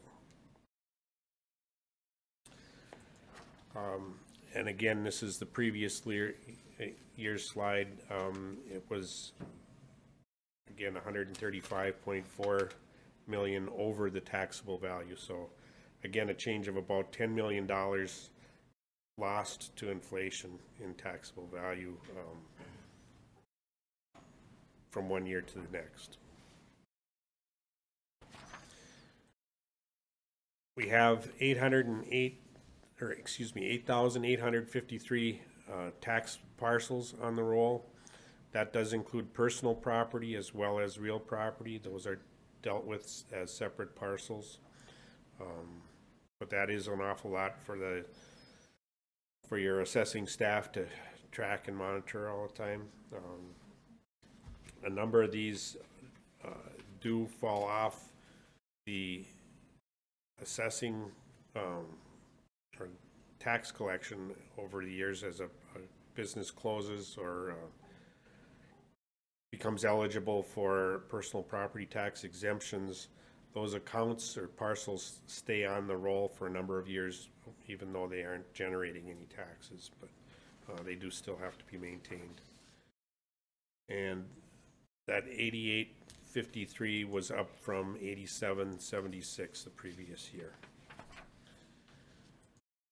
There are 361 total exempt parcels in the city of Marquette. I believe that includes government owned as well as the ones that are eligible under either religious ownership, nonprofit ownership, or veterans exemptions. And this is a table of the number of petitions that were brought before the March border review each year. Again, that's where most of the petitions are heard, but we do deal with veterans exemptions and poverty exemptions in January and, in December and July as well. So out of the 167 petitions we heard in March of 2019, about 47 of those were veterans exemptions, and then about 20 more dealt with individual lots in a subdivision under construction that the whole subdivision was being appealed in the way the assessor had valued it. So there's really not that many dissatisfied customers in the city of Marquette is the way to look at it, I guess. But you can see the effect of the veterans exemptions. If you look, that took effect in 2014, and petitions jumped from 68 in 2013 to 180 in 2014. Those are annual requests. They have to be filed every year to remain valid. So they do keep the numbers up each year. And really the function of the Board of Review is to act as an arbitrator somewhat between the assessor and the taxpayer. It's the first level of appeal to go to if you don't agree with the assessor on the value of your property. If you don't like the decision you get from the Board of Review, you also do have the opportunity to progress from there to the state tax tribunal, but that's usually held out of the area. There are some hearings here on occasion for smaller things where just an administrative judge from the tax tribunal sets up local appointments, but it's a little bit more complicated than coming to the Board of Review. Again, the chart I had of a number of appeals showed that there is quite a few that we have to go through, in particular for a small group, but it is, I think, a very rewarding opportunity to help the public deal with their complaints or their issues. And a lot of them just turn out to be issues of misunderstanding, and people leave happy even without an adjustment to their value. So once they know the real information that's under consideration. I wonder if the commission has any questions for me that I can answer? Mr. Lurie, thank you very much for your presentation. Commissioners, do we have any comments or questions? Commissioner Stonehouse. Is the city impacted greatly by the dark stores problem? I believe it has. I think perhaps Manager Angeli can probably answer that better than I can. There are still a couple of commercial appeals before the tax tribunal at this time from city property owners. Some of them not necessarily dark store when you consider the Marquette Mall property is one of them. And, right. You know, that's probably a legitimate reevaluation there that needs to be looked at. But. Okay, slight variation of that. I think you mentioned over 350 veterans exemptions. No, there was a total of 167 appeals at March. Of those, 47 were veterans exemptions. I know we've dealt with probably another 24 or so at the between the July and December meetings. So there's still under 100, I would say. I heard something from Lansing that they were going to try to come up with a reimbursement program for cities and municipalities for that. I believe Representative Cambenzi is working on that. Yes. Okay. Well, good. Thank you for the answers. You're welcome. Any other comments or questions? Commissioner Lorenzer. Can you talk about the poverty exemption and what's the criteria for those to be approved? How many do we have? We've approved 2 in 2019. It requires a very extensive disclosure of financial information of anyone living on the property, not just the taxpayer, but anyone within the household. It includes basically, if you've filed taxes, you have to turn in at least 2 years worth of tax returns for every resident there. If you're not filing, you have to sign an affidavit to that effect and still provide information on your financial assets, whether it's vehicles, property, bank accounts, whatever, to show that you really and truly are unable to afford your property taxes. Okay. And there's no threshold that's just based on like a percentage of their assessment, or?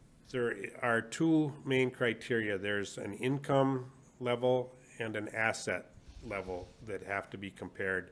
The commission is responsible for approving both of those on an annual basis as a part of your routine I'm not sure just when it comes before you, but there is an annual requirement to approve those criteria.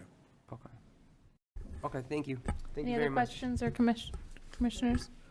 Well, thank you, Mr. Lurie, for coming in, and we appreciate all you do. I know there's not many meetings a year, but the ones you do have are pretty intense, so thank you for your service to the city. Okay, thank you. Up next, we have a public hearing rezoning a portion of 204 South Fifth Street. And do we have a background on this? I'm sorry. Yes, City We Clerk, do. please have the background. Thank you, Mayor. Background, on November 12th, 2019, the Planning Commission conducted a public hearing for the proposed rezoning, a zoning map amendment for a portion of municipal property at 204 South Fifth Street. The proposal is to rezone a 25 by 175-foot portion of land situated north of the multi-use path to the west of South Fifth Street from municipal zoning to central business district zoning. After the presentation of the staff file review and analysis, applicant testimony, and a public hearing, the Planning Commission made the following motion.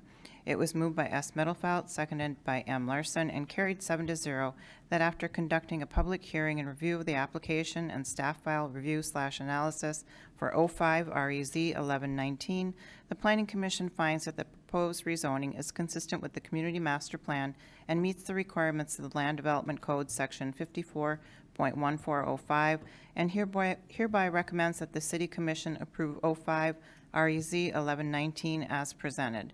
The City Commission scheduled this public hearing at the November 25th, 2019 regular meeting in accordance with Section 54.1405 of the Land Development Code. A motion to approve this rezoning should state that there was a finding of compliance with LDC Section 54.1405, which is an attachment to the agenda. If the property is approved for rezoning, the approval shall constitute an adoption of an amendment of the Land Development Code and the official zoning map of the City of Marquette. Fiscal effect: rezoning of the property would provide for the development of the property and an increase in taxable value. Recommendation: following the public hearing, approve a rezoning of the subject land at 204 South Fifth Street to Central Business District zoning in compliance with LDC Section 54.1405. Alternatives as determined by the Commission. Thank you, City Clerk. Public hearing is now open. Members of the public wishing to comment on this item may step up to the podium. Public hearing comments may not exceed 3 minutes per person. Please clearly state your name and physical address unless you have already stated your address during this meeting. Any public comment on this hearing? Any public comment? Seeing none, this public hearing is now closed. Commissioners, do we have a motion? Commissioner Bonzel. I move that we approve the rezoning of the subject land at 204 South Fifth Street to Central Business District zoning in compliance with LDC Section 54.1405. And I see Commissioner Frazier is ready to make a second. Yep, I'll second. Commissioners, any additional discussion? Seeing none, City Clerk, could you please conduct the roll call vote? Thank you, Mayor. Commissioner Bonzel? Yes. Commissioner Frazier? Yes. Commissioner Lorenzer? Yes. Commissioner Schlegel? Yes. Commissioner Stonehouse? Yes. Mayor Pro Tem Hill? Yes. Mayor Smith? Yes. Motion passes 7-0. Next item is a consent agenda. Commissioners, do we have a motion? Anyone? Motion on the consent agenda. Commissioner Frazier. I make a motion to approve the consent agenda as written. Second. Commissioner Lorenzer. I'll second that. Any comments from the commission on this? Commissioner Lorenzer? I just wanted to make a slight baby correction to some of the minutes from the last meeting. It said that my dissent vote was based on not having enough information. I really appreciate the work that you do, but just for the record, that's not why I voted no. I voted no because of the cost concern about short-term solutions taking precedent over long-term ones, but other than that, that's fine. We'll just approve them and move forward. No big Okay, deal. just to confirm, Commissioner Lorenzer, you seconded the motion to approve the consent Yes. agenda? Yeah, You just yeah. wanted to clarify? Yeah, that's fine. Is that okay, City Attorney? Yes, we aren't going to change the minutes. He understands that. Oh, you are? Yep. Okay, thank you. No, we aren't, correct? We are not Okay. changing the minutes, and you're okay with that? I'm okay. All right, I'm just making sure we're all clear. Thank you. We have a motion and a second. Commissioners, any additional discussion? City Clerk, can you please conduct, oh no, this is not a roll call vote, right? Yes. It is roll call? Roll call vote, please. Thank you, Mayor. Commissioner Bonzal? Yes. Commissioner Frazier? Yep. Commissioner Lorenzer? Yes. Commissioner Schlegel? Yes. Commissioner Stonehouse? Yes. Mayor Pro Tem Hill? Yes. Mayor Smith? Yes. Okay, moving on to new business, item number 6, City Commission Rules of Procedure, number 2003-01. City Clerk, could we please have the background? Thank you, Mayor. Background. Each year, the commission adopts rules of procedure to help the commission run an efficient meeting and to deal with the public and the media in a positive manner. The attached version places the rules in outline format with suggested changes in yellow. Fiscal effect, none. Recommendation, discuss the City Commission Rules of Procedure number 2003-01 as amended and approve the rules along with any changes the commission should determine. Alternatives as determined by the commission. Mr. Verito, you reserve time on this item? Frank Jeff Verito, these are my opinions. One revision suggests we can no longer move items up on the agenda. This is unfair when a lot of people speak to an item that wasn't properly scheduled toward the top. We've endured a situation for years in which our mayors aren't aware of the procedure for interrupting public comment. It's essential for this board to know when a comment is inappropriate, not only according to its rules, but also to what holds up in court. Note that I don't care so much about rules except when the ignorance of them breaches our public process. October 28th, Mr. Stonehouse said he doesn't have to follow Robert's rules to the letter, but he still must uphold the tenets of the Open Meetings Act. He later asked our attorney if this board must follow Robert's rules. The honest question based on the comment just heard would have been whether this board must obey the tenets of the OMA. Mr. Keefe responded only to the question asked, saying that nothing he's heard from Mr. Stonehouse violated Robert's rules. He neglected to address whether time can be deducted for the part of our time that the chair spoke, especially in situations where the citizen was not in violation. The rules are too subjective. Last week, Ms. Hill said that we must use titles when referring to the panel. A minute later, she called our planner Dennis. Although I use Mr. and Ms., those who don't are due clarification as to whether state law requires titles. Note also that titles take extra syllables, which subtracts from our time, especially a factor during the year that closing comment was stolen from us. The current rules were handed to each member on November 12th. Page 9, item 2B reads, quote, each person who addresses the commission shall not utter loud, threatening, or abusive language or engage in a personal attack on a commissioner, officer, or employee that is unrelated to the manner in which he or she performs his or her duties. My comments are limited to the manner in which they perform their duties. Mr. Stonehouse was clearly out of line all 3 times he interrupted in alleged violation of this board's own rules as well as the OMA. The October 28th statement that a member and I share the commonality of making this board look foolish prompted his latest interruption. My comments solely pertain to Mr. Frazier's performance here, in part for his tasteless remark to our library director. It's clear that rules are needed to govern our members more so than anyone who's spoken at this lectern. Instead, rules are enforced subjectively according to who's who. Rules should prevent anyone from lying, like the member who accused me of threatening one of our mayors in the bathroom. No, a preposterous lie with no possible evidence. The mayor seems content to let it slide. Mr. Frazier and Stonehouse need to be held accountable for their alleged violations, if not here, in a court of law. I still await their apologies and roughly 35 seconds of stolen comment time. Commissioners, do we have a motion? Commissioner Schlegel. I would make the motion that we accept the City Commission Rules of Procedure 2003-01 as amended. Do we have a second? Mayor Pro Tem Hill. Second. Any additional discussion? Having gone through and read the entire thing, believe it or not, I had a slow evening one of these this past weekend. I got to say that was some good cleanup work, and just was really happy to see that some of these issues that we've had in the past are no longer part of the policy. So it's good to see. Great. Mayor Pro Tem Hill, any comments? I want to raise one change. which is the ability to reserve time on comment on agenda items. And while I'm certainly not a lawyer and would, but so I'm not, I might need the attorney's assistance in making sure I get this exactly right.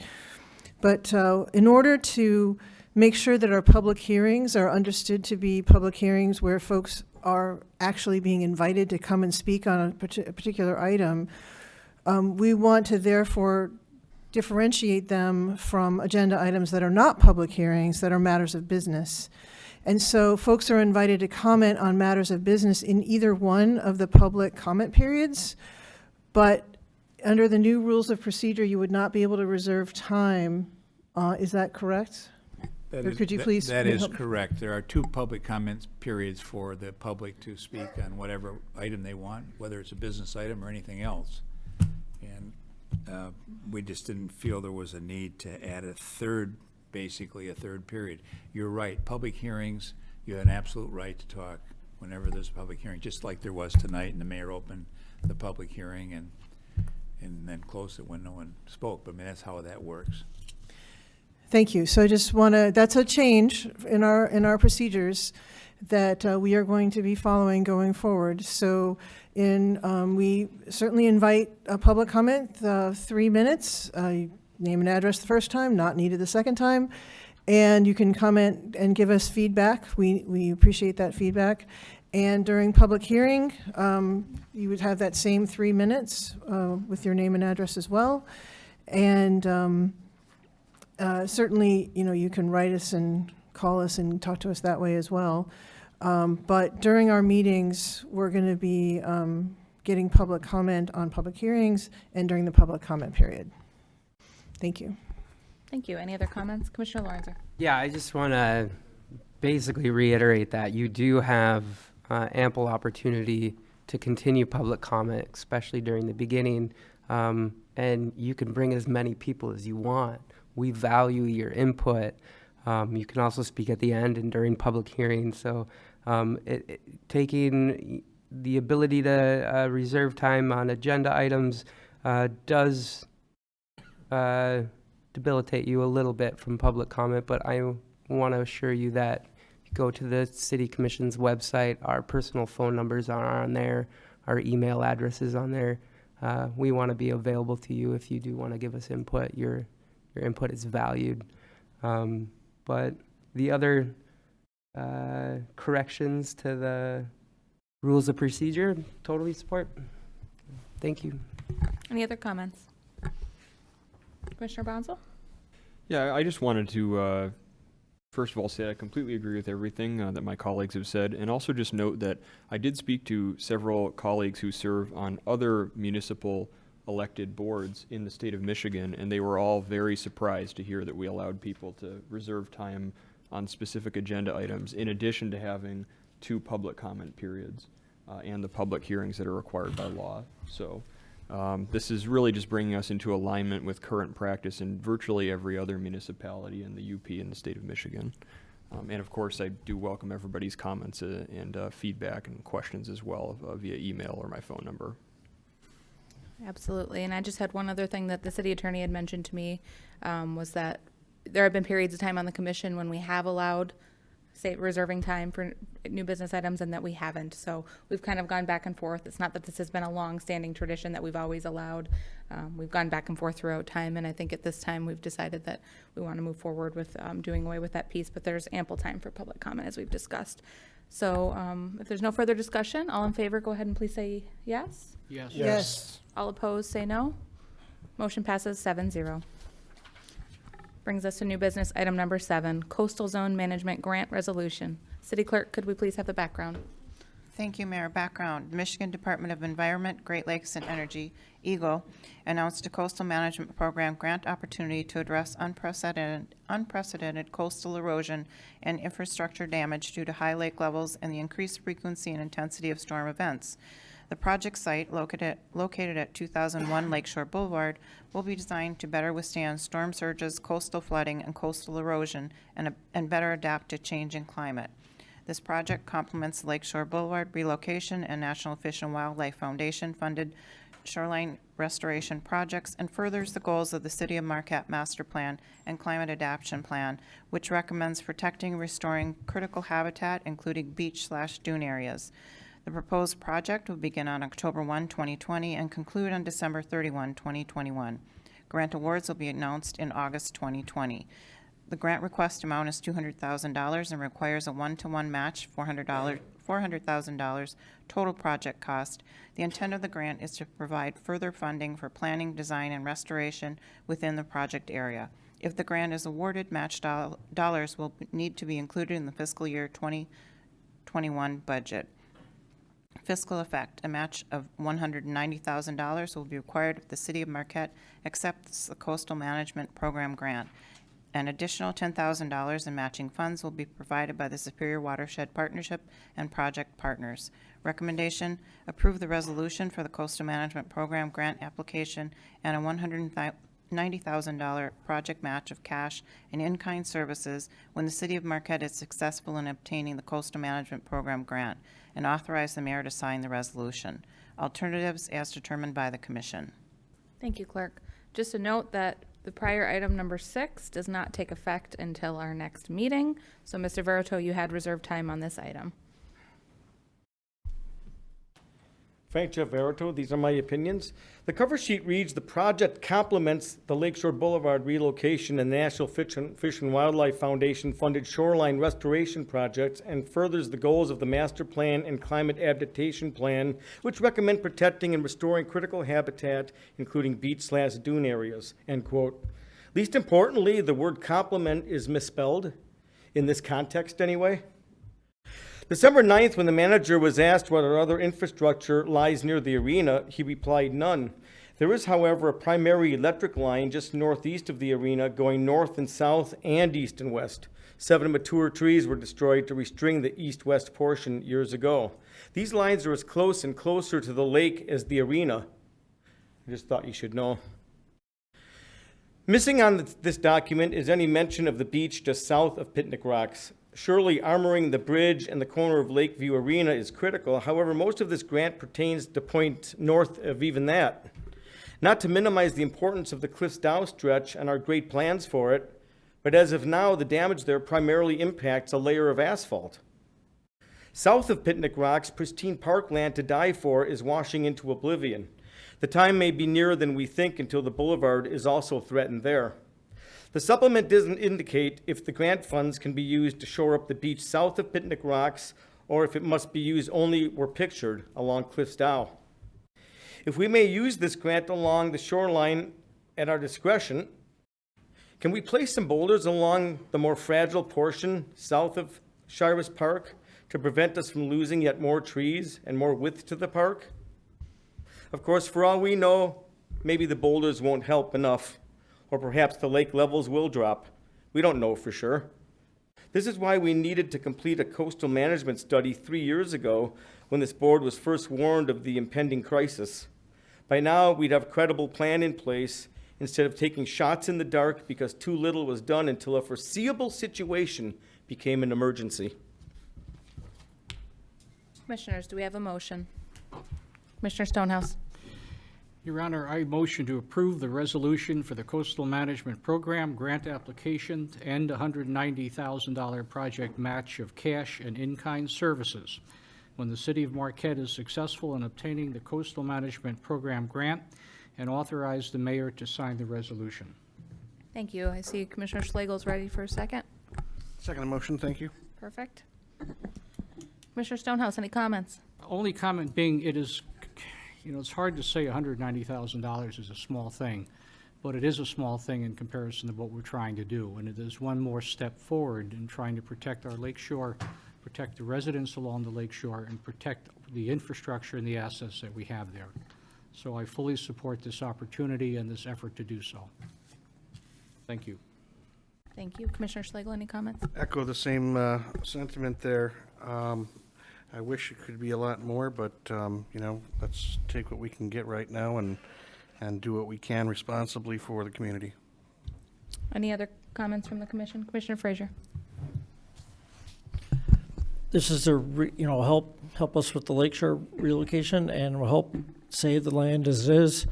And the Picnic Rocks area is under advisement by GEI, so we're working on that, and we'll see what this can help with. And we didn't take care of this years ago because we didn't have the money. We just recently got this grant, therefore we have the money now to try and take care of it. That's why we didn't act on this earlier. Any other comments from the commission? Commissioner Lorenzer? Positive move in the right direction for Marquette. I appreciate the effort to get this grant. $197,000 to with also a match, correct? So we're talking about a $400,000 project. I would assume that based on these visuals that we know that the shoreline doesn't quite look like that anymore. So I hope that's just taken to an account that we've seen that shoreline deteriorate a little bit. But yeah, so progress is moving south, and we'll get to between Pine and Fair hopefully soon with the work session on January 2nd. So I think we're moving in the right direction. Any other comments? Commissioner Bonzel? Yeah, at our last meeting, some of my colleagues pointed out that we need a more comprehensive, long-term plan for the future management of our lakeshore, and I completely agree. I just wanted to also add that we've already had to spend over $200,000 to prevent Lakeshore Boulevard and surrounding assets, as well as private property, from literally being consumed by Lake Superior. And these are short-term fixes which were necessary, but are fiscally unsustainable in the long run. And I agree with Commissioner Stonehouse that $190,000 is a lot of money, but I think it pales in comparison to what we're going to have to spend if we don't come up with a long-term solution to this issue. Mayor Pro Tem Hill? City Manager, could you explain where the dollars for the match would come from? Sure. The likelihood, if we are awarded this grant, it will not be available until October 1st of next year, 2020. So that will give us a chance to incorporate that match into the 2020-2021 budget cycle. And it can either be appropriated from the general fund or from one of our bond issues. So it's not coming out of the road budget? Correct. The other questions I have are, what happens if we don't get the grant? Well, we still have to discuss that option. I mean, I think there's still going to be some significant planning that we have to consider and move forward with. We continue to look for money to fund that type of movement, but the next thing we have hanging out there, or the next thing we're hoping for, would be our Army Corps of Engineers grant that we might hopefully would be successful with that as well, which could also be used in this direction if we're awarded. Thank you. I think it's important, maybe going forward, whenever we are applying for a grant and we have these good ideas in front of us, but then what is Plan B? What is Plan C about how are we going to be able to continue to manage some of the challenges in front of us? Looking at this, it looks like new sand is going to be brought in. Is that fundamentally what I see here? I just lost the picture. Shoot. It's the proposal is to bring in more sand and create additional wetland. Is that correct? You can come on up, Kurt, but I'm not aware of anything like that. So then what are the dollars being spent on? Yeah. Once again, it is a coastal management grant resolution we're providing a proposal to be considered by the coastal zone.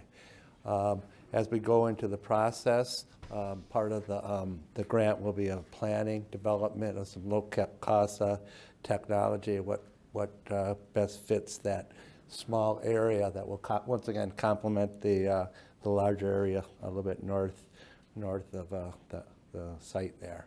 So conceptually, this is a conceptual drawing. If the coastal engineers that we work with, that's best management practices to incorporate, we will definitely be looking at. And another thing too, that if we are successful in getting the grant awarded, it will be brought back for commission for final approval and, comments at that time. Okay, so I hear that this is a planning grant, that we're going to figure out what to do. We're not actually using this money to buy stuff to fix things. I just want to be. There's a couple components of the coastal management. One is for planning purposes and also for maybe some dune work, some dunes or swales. They consider that low-cost construction.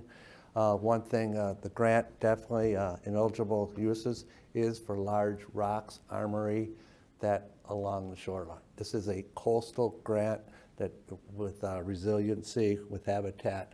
That's sort of the approach that we're focusing on, and I believe that's the sort of the plan for the lake shore. Okay, thank you. So I hear that we're going to plan, but we're also going to, some of this money is going to go to actually putting in some changes to try, and it sounds like fundamentally what we're trying to do is protect the road. Correct. And one thing too, I would love, I think planning's huge, we will definitely seek as part of the process, public input.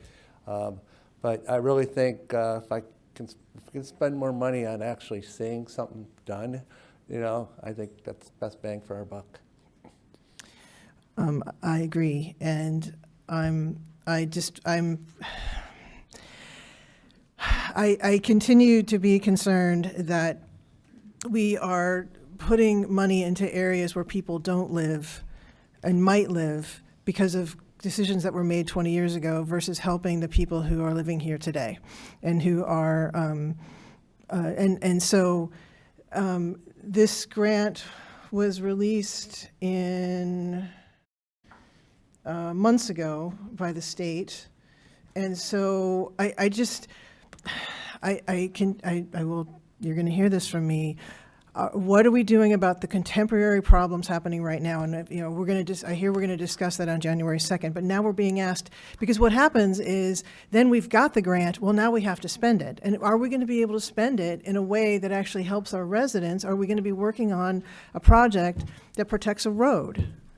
That's my concern. And I know the staff are doing a good job with what I hear this, but as a commission, how are we helping the residents whose properties are being impacted and we've lost the last 6 weeks of damage, which were tremendous. And how are we, and so I'm really looking forward to this conversation in January, but I'm also concerned that here we are committing ourselves to problems that may become small in relation to the contemporary issues that we're facing. Then that's to the commission. So thank you, Kurt.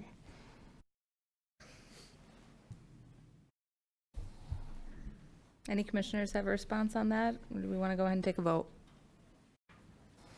Commissioner Bonzel? I would only note that, we did hear from one city resident tonight who does live in the vicinity of the project, and there are some other folks. And I think that beyond just the road, there is a lot of public infrastructure in the area which is heavily used by local residents, such as Shiras Park and Lakeview Arena, which is important to protect as well. So that's a big part of why I'm in favor of this project.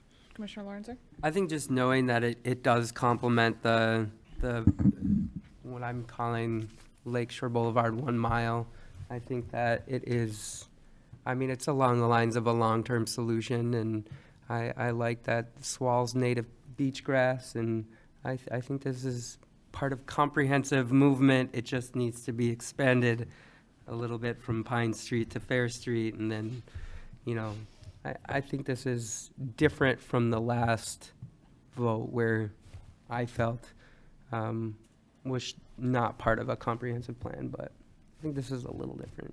Yeah, I would agree. I think we're moving in the right direction. We've got some work to do on the long-term plan. We can definitely continue the conversation on January 2nd and beyond. City Clerk, could you please conduct the roll call vote? Thank you, Mayor. Commissioner Bonzel? Yes. Commissioner Frazier? Yep. Commissioner Lawrencer? Yes. Commissioner Slagle? Yes. Commissioner Stonehouse? Yes. Mayor Pro Tem Hill? Yes. Mayor Smith? Yes. Motion passes 7-0.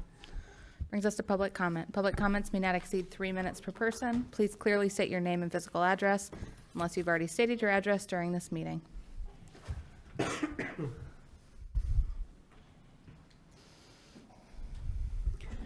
Margaret Brum. I've spent the better part of the last 4 months reviewing every piece of paper I could find on the history of the Cliffsdale site, including the NMU archives, which was the president of Cliffsdale, Peter White Public Library archives, and Michigan Regional Historical Society archives. I did an FOIA with the state, Mr. Harrington and his records, and I had a hard time following that presentation tonight. There were too many buzzwords in it and too much information shoved at you too fast. I'm not saying that trying to get anybody into trouble. I'm saying this is really complicated to understand, and I spent 4 months studying it, and that presentation tonight was confusing. Here's my summary on it. The first thing is we're not responsible for the pipe. If that pipe breaks loose right now, that's the original Cliffsdale water intake pipe. If it breaks loose, it's in a navigable waterway, and that's when the Coast Guard gets involved. I was delighted to hear that we're not responsible for that. I also heard that they have no intention of recommending you clean up the site of all of those pockets of tar. There's failure to warn liability there, but I'm not your lawyer. I'm just telling you that's a concern. I'm also wanted to remind you the timeline here. The property started being polluted in 1902. It ended being polluted in 69. And the only work that's been done that's been documented to even investigate it pretty much started about the time that that blue tar oozed out of the ground.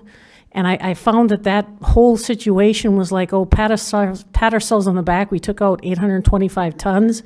The city had to take out that 825 tons. It was coming up through the asphalt parking lot of those Presque Isle apartments, and it was scaring people. And when I say I'm scared about it, the tri-media work I've seen is excellent. And I speak as a professional engineer. I don't have a professional engineering certificate. I speak as a chemical engineer. Their work is excellent. And their mapping of what's going on the site is good. But I can tell you that in the history of the Cliffsdale Chemical Company, this entire location, there's never been any good news from it. The people who worked there ended up working and getting sick and dying very young. And I say that anecdotally, but half a dozen people have come up and listed all the people in their family who passed from working there. This city has really tough decisions to make about that property. I found out tonight one of the reasons you're encouraging development is because Brownfield will pay for all of this chemical work. And that's a backwards way to do it. If you want to develop it, you should do it the right way and not just do it because Brownfield will pay for it.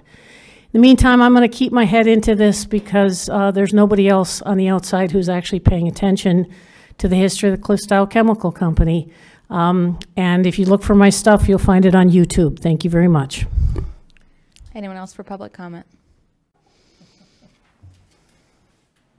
Yes, Stephen Slavensky, Marquette. On this Cliffsdale property, I just think the whole problem here is a policy problem. And that is this project's been set on the back burner for 50 years because we didn't have the money, and I don't believe we really have the money now. But the policy is being driven. The city manager said that we either have to raise taxes or grow. And the thing is, he's right, because the government keeps getting bigger and they keep taking on these kind of projects. And this is a risky project, and there's no reason for it. Another concern I have is Viridia, a fantastic company that's doing great infill projects in the city, but they're really into mixed use. Why saddle them with this risky project? Now, I think what's going to happen is this is going to get approved, but it's going to drag on and on for quite a while. Now, I see a good thing done. They're going to do a coastal management study. I would direct that and just getting an overall view of that whole area and what is the cost to redevelop that area. And also some of this money in Brownfield, let's use it to clean up the site. The problem I have with this engineering firm is they've taken some studies, but it's not an overall assessment of the property. They found some pits here, they did some sampling there, but they haven't done a whole overall site, and people are going to be living on this doggone thing. The thing is, we've got the old hospital site. Viridia could do a fantastic mixed-use site there. Maybe they're not the party that's the overall developer, but they could, partner with them. So why, like Commissioner Hill said, why does this site have to take so much time? The city has really good employees, talented people. Like, they just did a project over there to move the stormwater so it's not going in the lake. That's money bang for your buck. That's what we should be spending the money on, and not on risky ventures. Anyone else for public comment?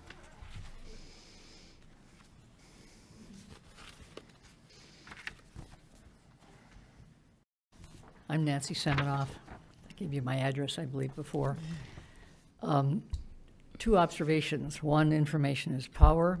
And secondly, to be a public servant is certainly challenging and tedious at times. And I want to applaud each of you for being willing to do that. Having said that, in part, we seem sometimes to have a passive community. Witness the number of people that come to a commission meeting.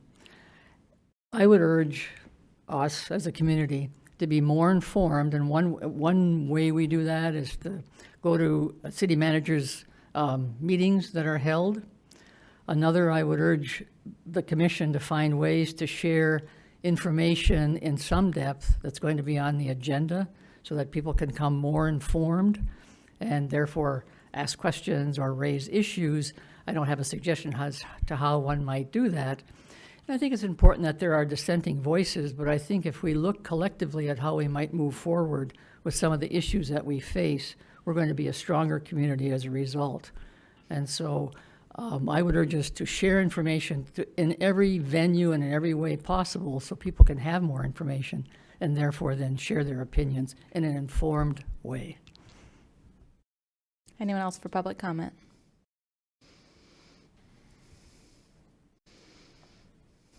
Frank Jeffrado, these are my opinions. Years ago, reasons were not always furnished for members' absences. I indicated at least twice that we're supposed to provide reasons out of respect for our citizens. This board completely ignored the advice, and our attorney failed to speak up. Nowadays, he asks for a reason. This begs the question as to why he didn't ask years earlier. Mr. Stonehouse ought to have known long ago to state the reason when motioning to excuse an absence. December 9th, Mr. Frazier mentioned all the emails and calls he receives about the blocked roundabout view, and that the ground level was raised to protect the residents from contaminants. The level was also raised to afford a handful of occupants a view above most of the traffic, to the dismay of thousands of residents and visitors alike. This board has urged every step of the way to preserve that view. Mr. Frazier's rationale about all the other lake views makes no sense. The view from the roundabout is what counts to people who enter Marquette from the west. He's missing the ball in too many instances. Our public is asked to keep inundating him with emails. December 9th, regarding the calamity on our lakeshore, Mr. Angeli stated, "There's no course of action with our state reps." This in apparent response to my comment, quote, "Our advocate in Lansing ought to be involved, and Ms. Compenzi.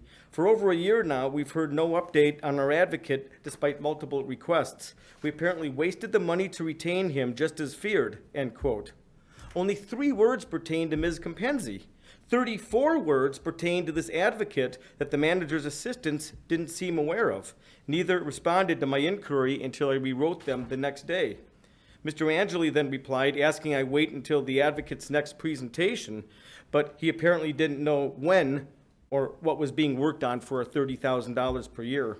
This explains why he only responded to 4 words and blew off 34. Similarly, this board failed to adequately address Shiras Park, well knowing years ago that the eventual need would come to armor the beach. So long as action was imminent, why not then, before so much beauty was lost and labor and material costs raised substantially? The same rationale applies today versus sitting idle for another 7 years. A fitting cartoon appeared in the Marquette Monthly of a strategic plan on a blackboard. The caption reads, "The vote is tied. Half of us think the proposed plan is astoundingly asinine and the other half finds it stupid beyond belief. Let's try to find a middle ground here, people." Does that not fit last week's vote? Although in our case, the vote wasn't quite tied and there is no middle ground to find. Any middle ground has eroded into Lake Superior. Totally gone. There was no right way to vote because years of public comment were ignored. 2 votes were asinine and the other 4 stupid beyond belief. Our local magazine wouldn't print that if the readers couldn't relate. Happy holidays and New Year to the honest people among us. Anyone else for public comment? Anyone else? Seeing none, public comment is now closed. Brings us to comments from the commission. Commissioner Bonzel. Thank you, Madam Mayor. First, I want to apologize for missing the last meeting. I want to thank my colleagues for voting to excuse my absence. I had to travel to Montgomery, Alabama on business and was still heading back up north at this time last week. I want to thank our presenters who shared some valuable information with us tonight about the Cliffs Dow property. There are clearly serious potential public health and environmental concerns here, and we will have a much better understanding of these potential risks when the current period of groundwater monitoring is complete in a few months.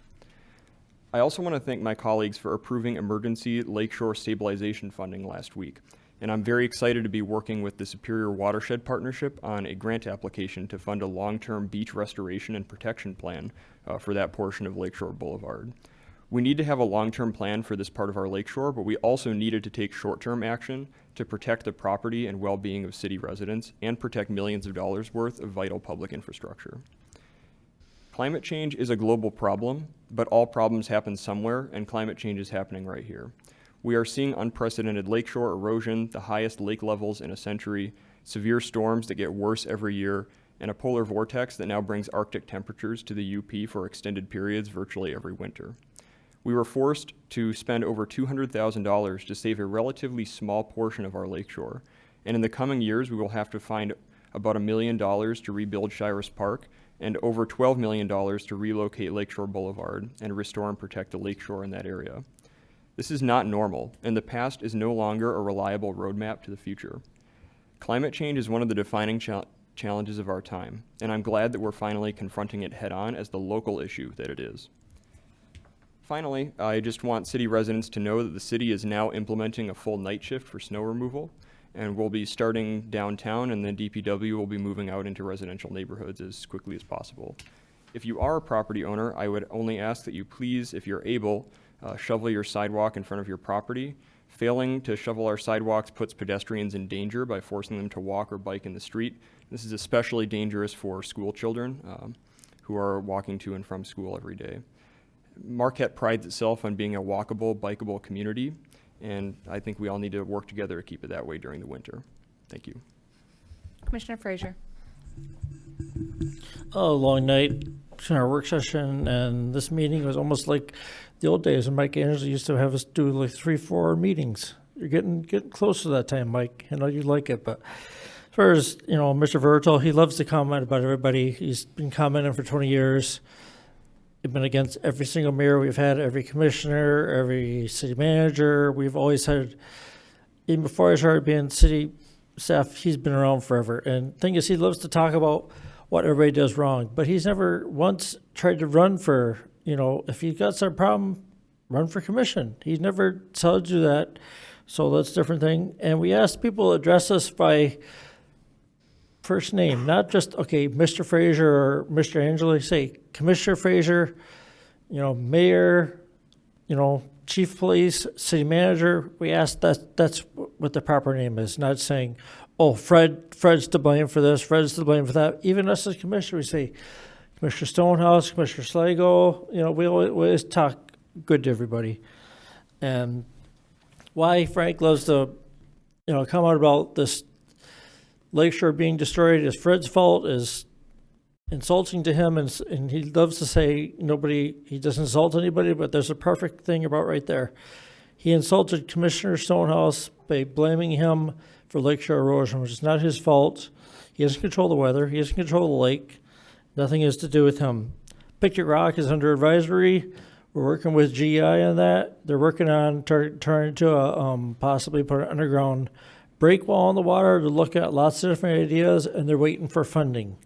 Once the funding is available, like we got funding for Lakeshore, they'll go through with it. And Cliffs Dow will be handled properly, like Founders Landing was. The hotel is being built. There's a lot of ground there. They put a big barrier down and they built concrete. All those buildings there, yes, Founders Lane view is blocked from the roundabout, but people don't come to Marquette to view the lake from the roundabout. People come to Marquette to look, from the beach, look from the lake on the highway. There's lots of places to see the lake. You have to view it from the lake, yes, but by raising the buildings that high, it incorporates safety for the residents, not getting any chemicals rising up. And like we said before, the city didn't have any funding years ago to do anything for Lakeshore. If we had funding back then, Mr. Simpson would be able to say, okay, yeah, I've got some money in the bank. Here, let's spend it on Lakeshore. We didn't have funding back then. If we had funding, we could have done something years ago. We knew it was possible, but we couldn't do anything. Now there's grants available and there's funding available. We're trying to take care of it now. It will be done sooner or later. Commissioner Lorenzer. Thank you, Evan, for that, or Commissioner Bonsal, for your closing comments. I agreed with 98% of it. But yeah, I know that Cliffs Dow is making residents a little uneasy, and I want everyone to know, and everyone listening in at home, that I too am on this fact-finding level of just gathering information right now. I haven't, I think none of us, I try not to speak for other commissioners, but I think none of us want to put our residents in harm. And whether or not that is not approving a sale or voting to cap something or to hold Cliffs or Dow accountable, the resolutions right now are a little further away than I, well, I just want you to know that I'm at least going to be extremely cognizant and try to gather as much information as possible before we have to do anything that would put people in harm's way. I attended Margaret Brum's History of Cliffs Dow the other day, and I found it really compelling. The research into it, the documents that were provided, I think independent environmental watchdogs are so important. I found the presentation today super valuable also. And I know we're going to get into this conversation about who we trust or which laws are stringent enough to say if it's not clean, is it safe? And, that also has to pass another mitigation test, which is through us. And we have to decide whether or not this is in Marquette's long-term future, how to do it. And probably one of the most important parcels of property that I might address in my term. And we take it very seriously. I think it's going to require a lot of conversation, and hopefully we'll do what's best for the residents. But I'm not accountable to Viridia Group. I'm accountable to citizens, and their health and the environment is my #1 goal. So other than that, I know we spend a lot of time talking about the shoreline. There's other issues that the city needs to talk about in the upcoming months, and I'm confident that we will do that. But right now, as the November gales and December storms take precedent, where we'll have to address a lot of this stuff, and they're going to require hard decisions. So I really appreciate, actually, Nancy, is that your name? I really appreciated you coming tonight. I think it's important to have the perspective of homeowners who live on the shoreline, and I appreciate our little disagreement, but also that it's important that we are very aware of the residents who live there too. And as far as your comments about engaging the public and getting them here and aware of agenda items, I agree. I totally agree. And I think we're doing our best. We're trying to figure out how to do that. I know many of us are active on Facebook. We're trying to engage people. Both Jen and I have a blog. Mayor Pro Tem Hill and I have a blog. And we're always trying to find different ways of engaging the public. So if you have any ideas on how to do that beyond social media or websites, I have an email list. I don't know. We really need that to be part of the conversation to get the public at these meetings. Long but important. So thank you everybody for your work tonight. Long meeting. I'm also very tired and sick, so thank you. Commissioner Schlegel. Thank you, Madam Mayor. Very important stuff we're talking about tonight. We've got a lot going on in the city of Marquette. I'd like to congratulate the Northern Michigan University Wildcat hockey team on sticking one into Mankato on Saturday night. That was a big victory for the Wildcats, and it's great to see them hand Mankato their only second loss of the season. So that was a fun game to watch Friday. Unfortunately, we didn't come out ahead, but I was really excited to hear about Saturday's outcome. So congratulations there. I want to echo the sentiment earlier about taking care of your sidewalks. Please do get out there, help your neighbors if you can. If you can't and you need some help, shoot me a message. I'll do my best. Maybe I'll even start something out by, I don't know, we'll organize something somehow to get people that can't do that themselves, get them some help. I got to talk about the lakeshore. It drives me absolutely crazy. This is not a 20-year sitting on our thumbs piece of work that we're talking about tonight. I realize $400,000 grant isn't the fix-it that we're looking for.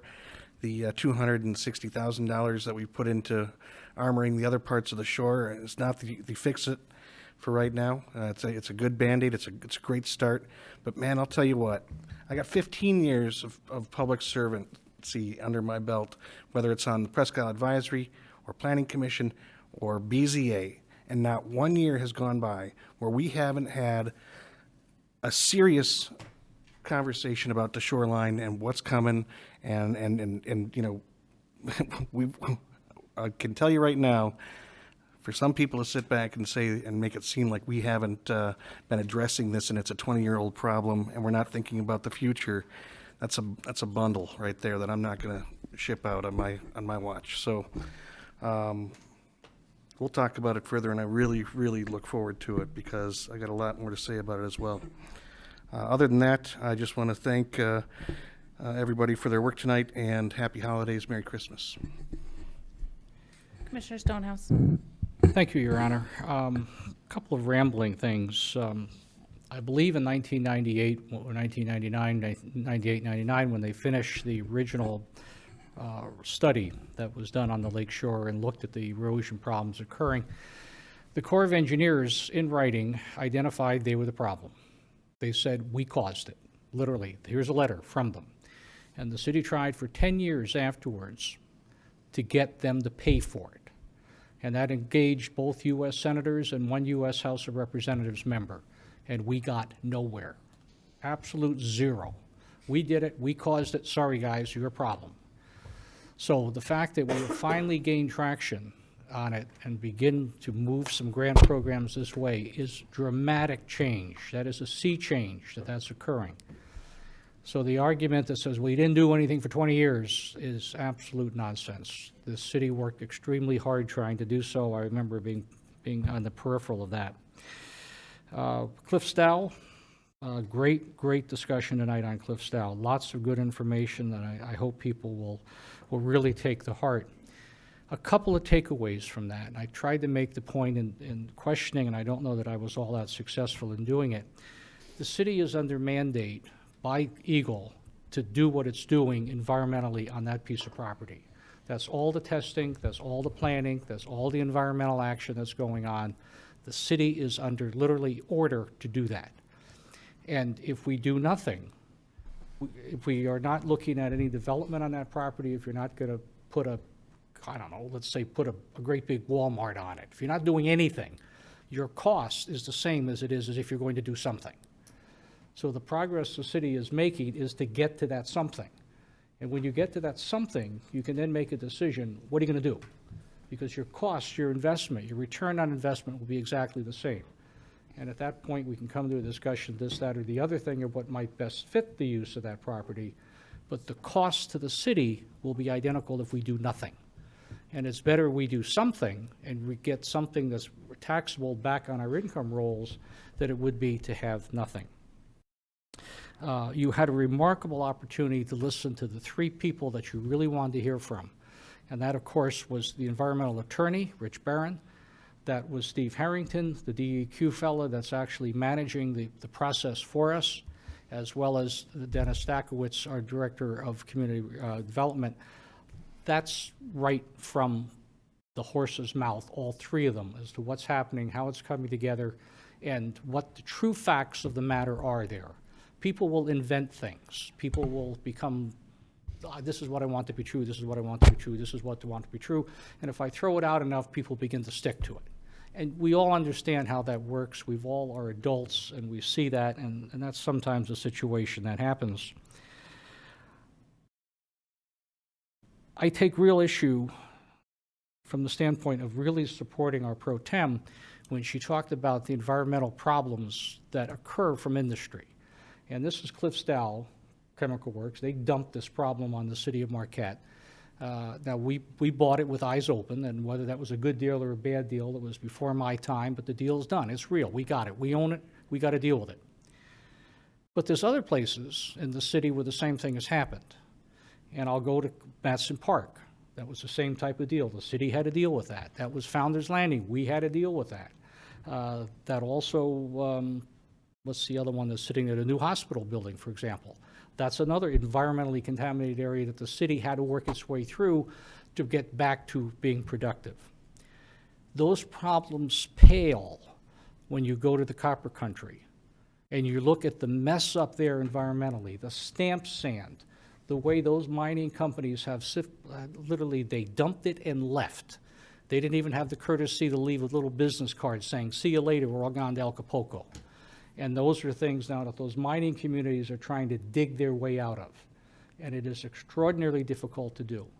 And that's kind of this issue that we're facing in Cliffsdale. And, you know, we'll get through it. We'll make it work for us. We can't walk away from it. Comment was made about brownfield money. And, well, if we didn't do that, we could do this. Kind of like no. The money that would be used in that brownfield, if we choose to make it a brownfield, we have a brownfield board, they'd have to make that decision. That plan they develop would have to be accepted by this commission. That would obviously have to be part of what a developer is planning to do, so his material is folded in there too. But that money that we're using out there now is from the Brownfield Revolving Fund, which is from other brownfields that are working now and are spinning part of that money into the revolving fund that we are in turn using for the testing and the remediation work at Cliffsdale.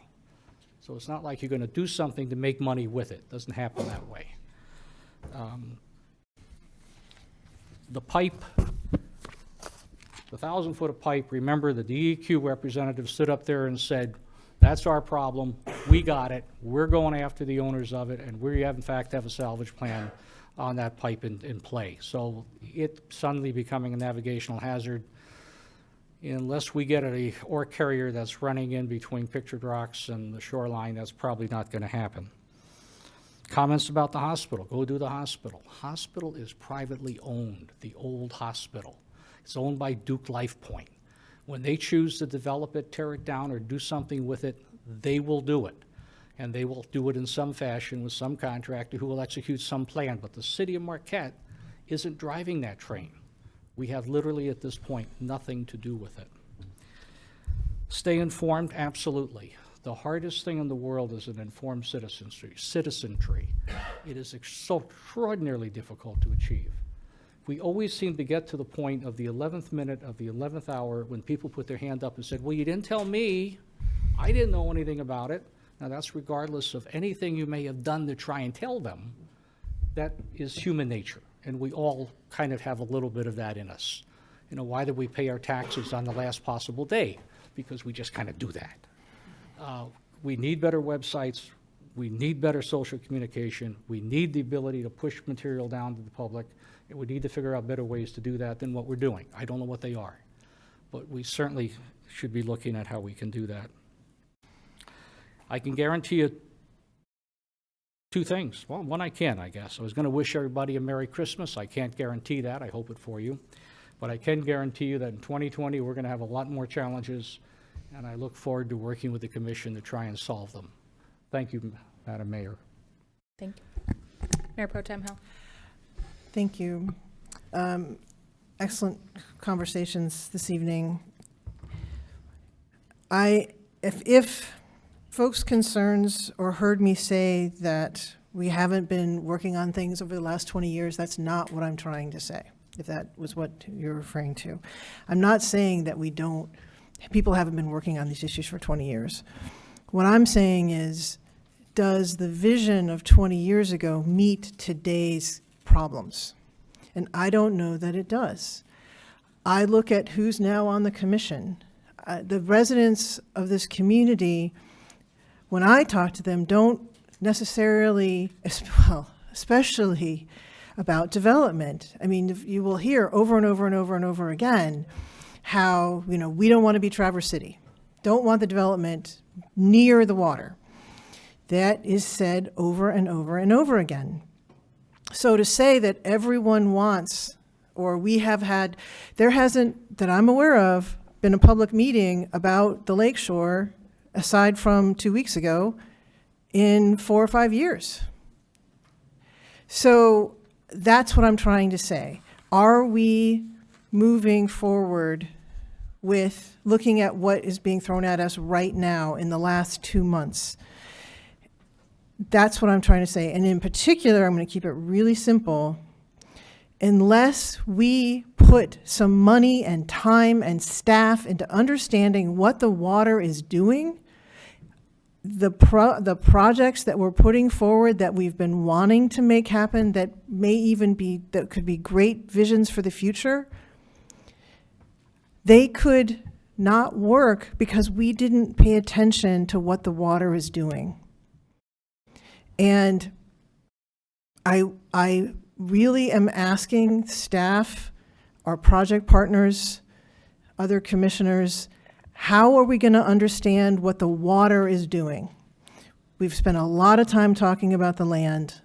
We have not spent hardly any time talking about the water until like today, where we found out that the water on the Cliffdale site is moving towards the lake. But it took a long time to get that out. We're just taking, and so, again, sorry.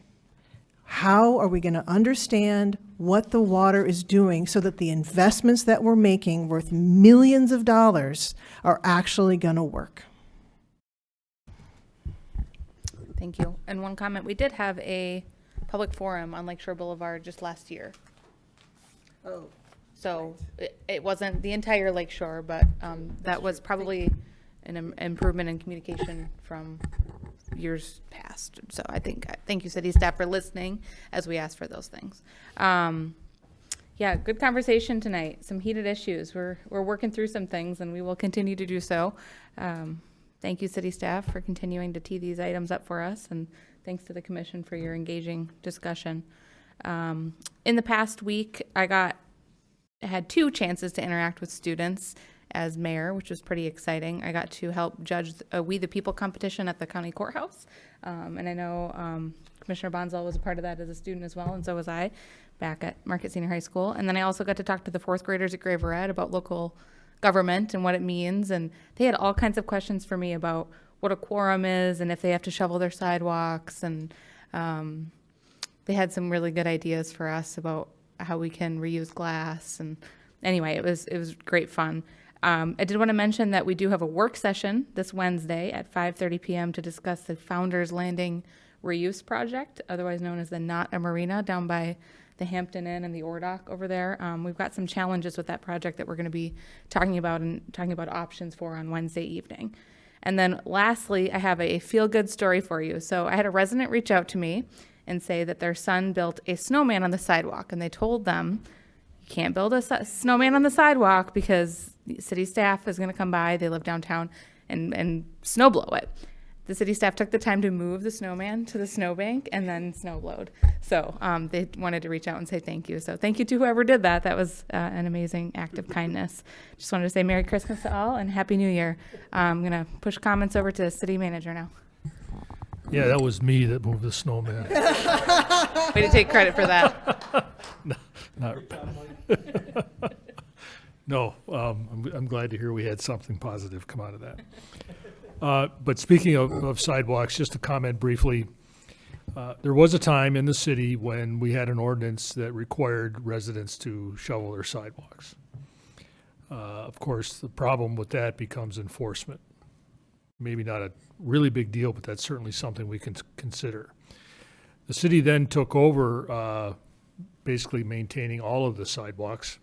And about 10, maybe 12, maybe less, 12 or less years ago, we stopped doing that as a money-saving measure. And we switched to cleaning sidewalks in the DDA, around schools, emergency type areas like the hospital and things like that. So we limited our efforts to what we could actually afford to do. And I'm afraid we're going to have to stick to that unless we come up with a larger budget, or if the city commission wants to again entertain an ordinance to force citizens to shovel their own sidewalks. That's certainly an option. But you know, and just as a side note, one of those little machines that cleans the sidewalk, they're upwards of $150,000, $200,000 for those things. So they're not cheap, and we buy one every few years, and they take quite a beating. Also, I want to, I was going to invite everybody back Wednesday night, Madam Mayor, but you already did that for me. And we have, as you can see, we're diverse on topics. We just don't concentrate on one or two things. And lastly, I see Sally Davis in the audience, and I wanted to thank her and the Rotary Club in Marquette. Today, John Swenson and I from the Parks and Rec Department went to the Rotary Club and accepted a cash donation in the amount of $22,000 to be used for the playground at Hurley Field. And we have to work that into our budget coming up, so we'll be seeing something happening in that regard too before spring. That's all I have. Thank you. We are adjourned at 8:47 p.m.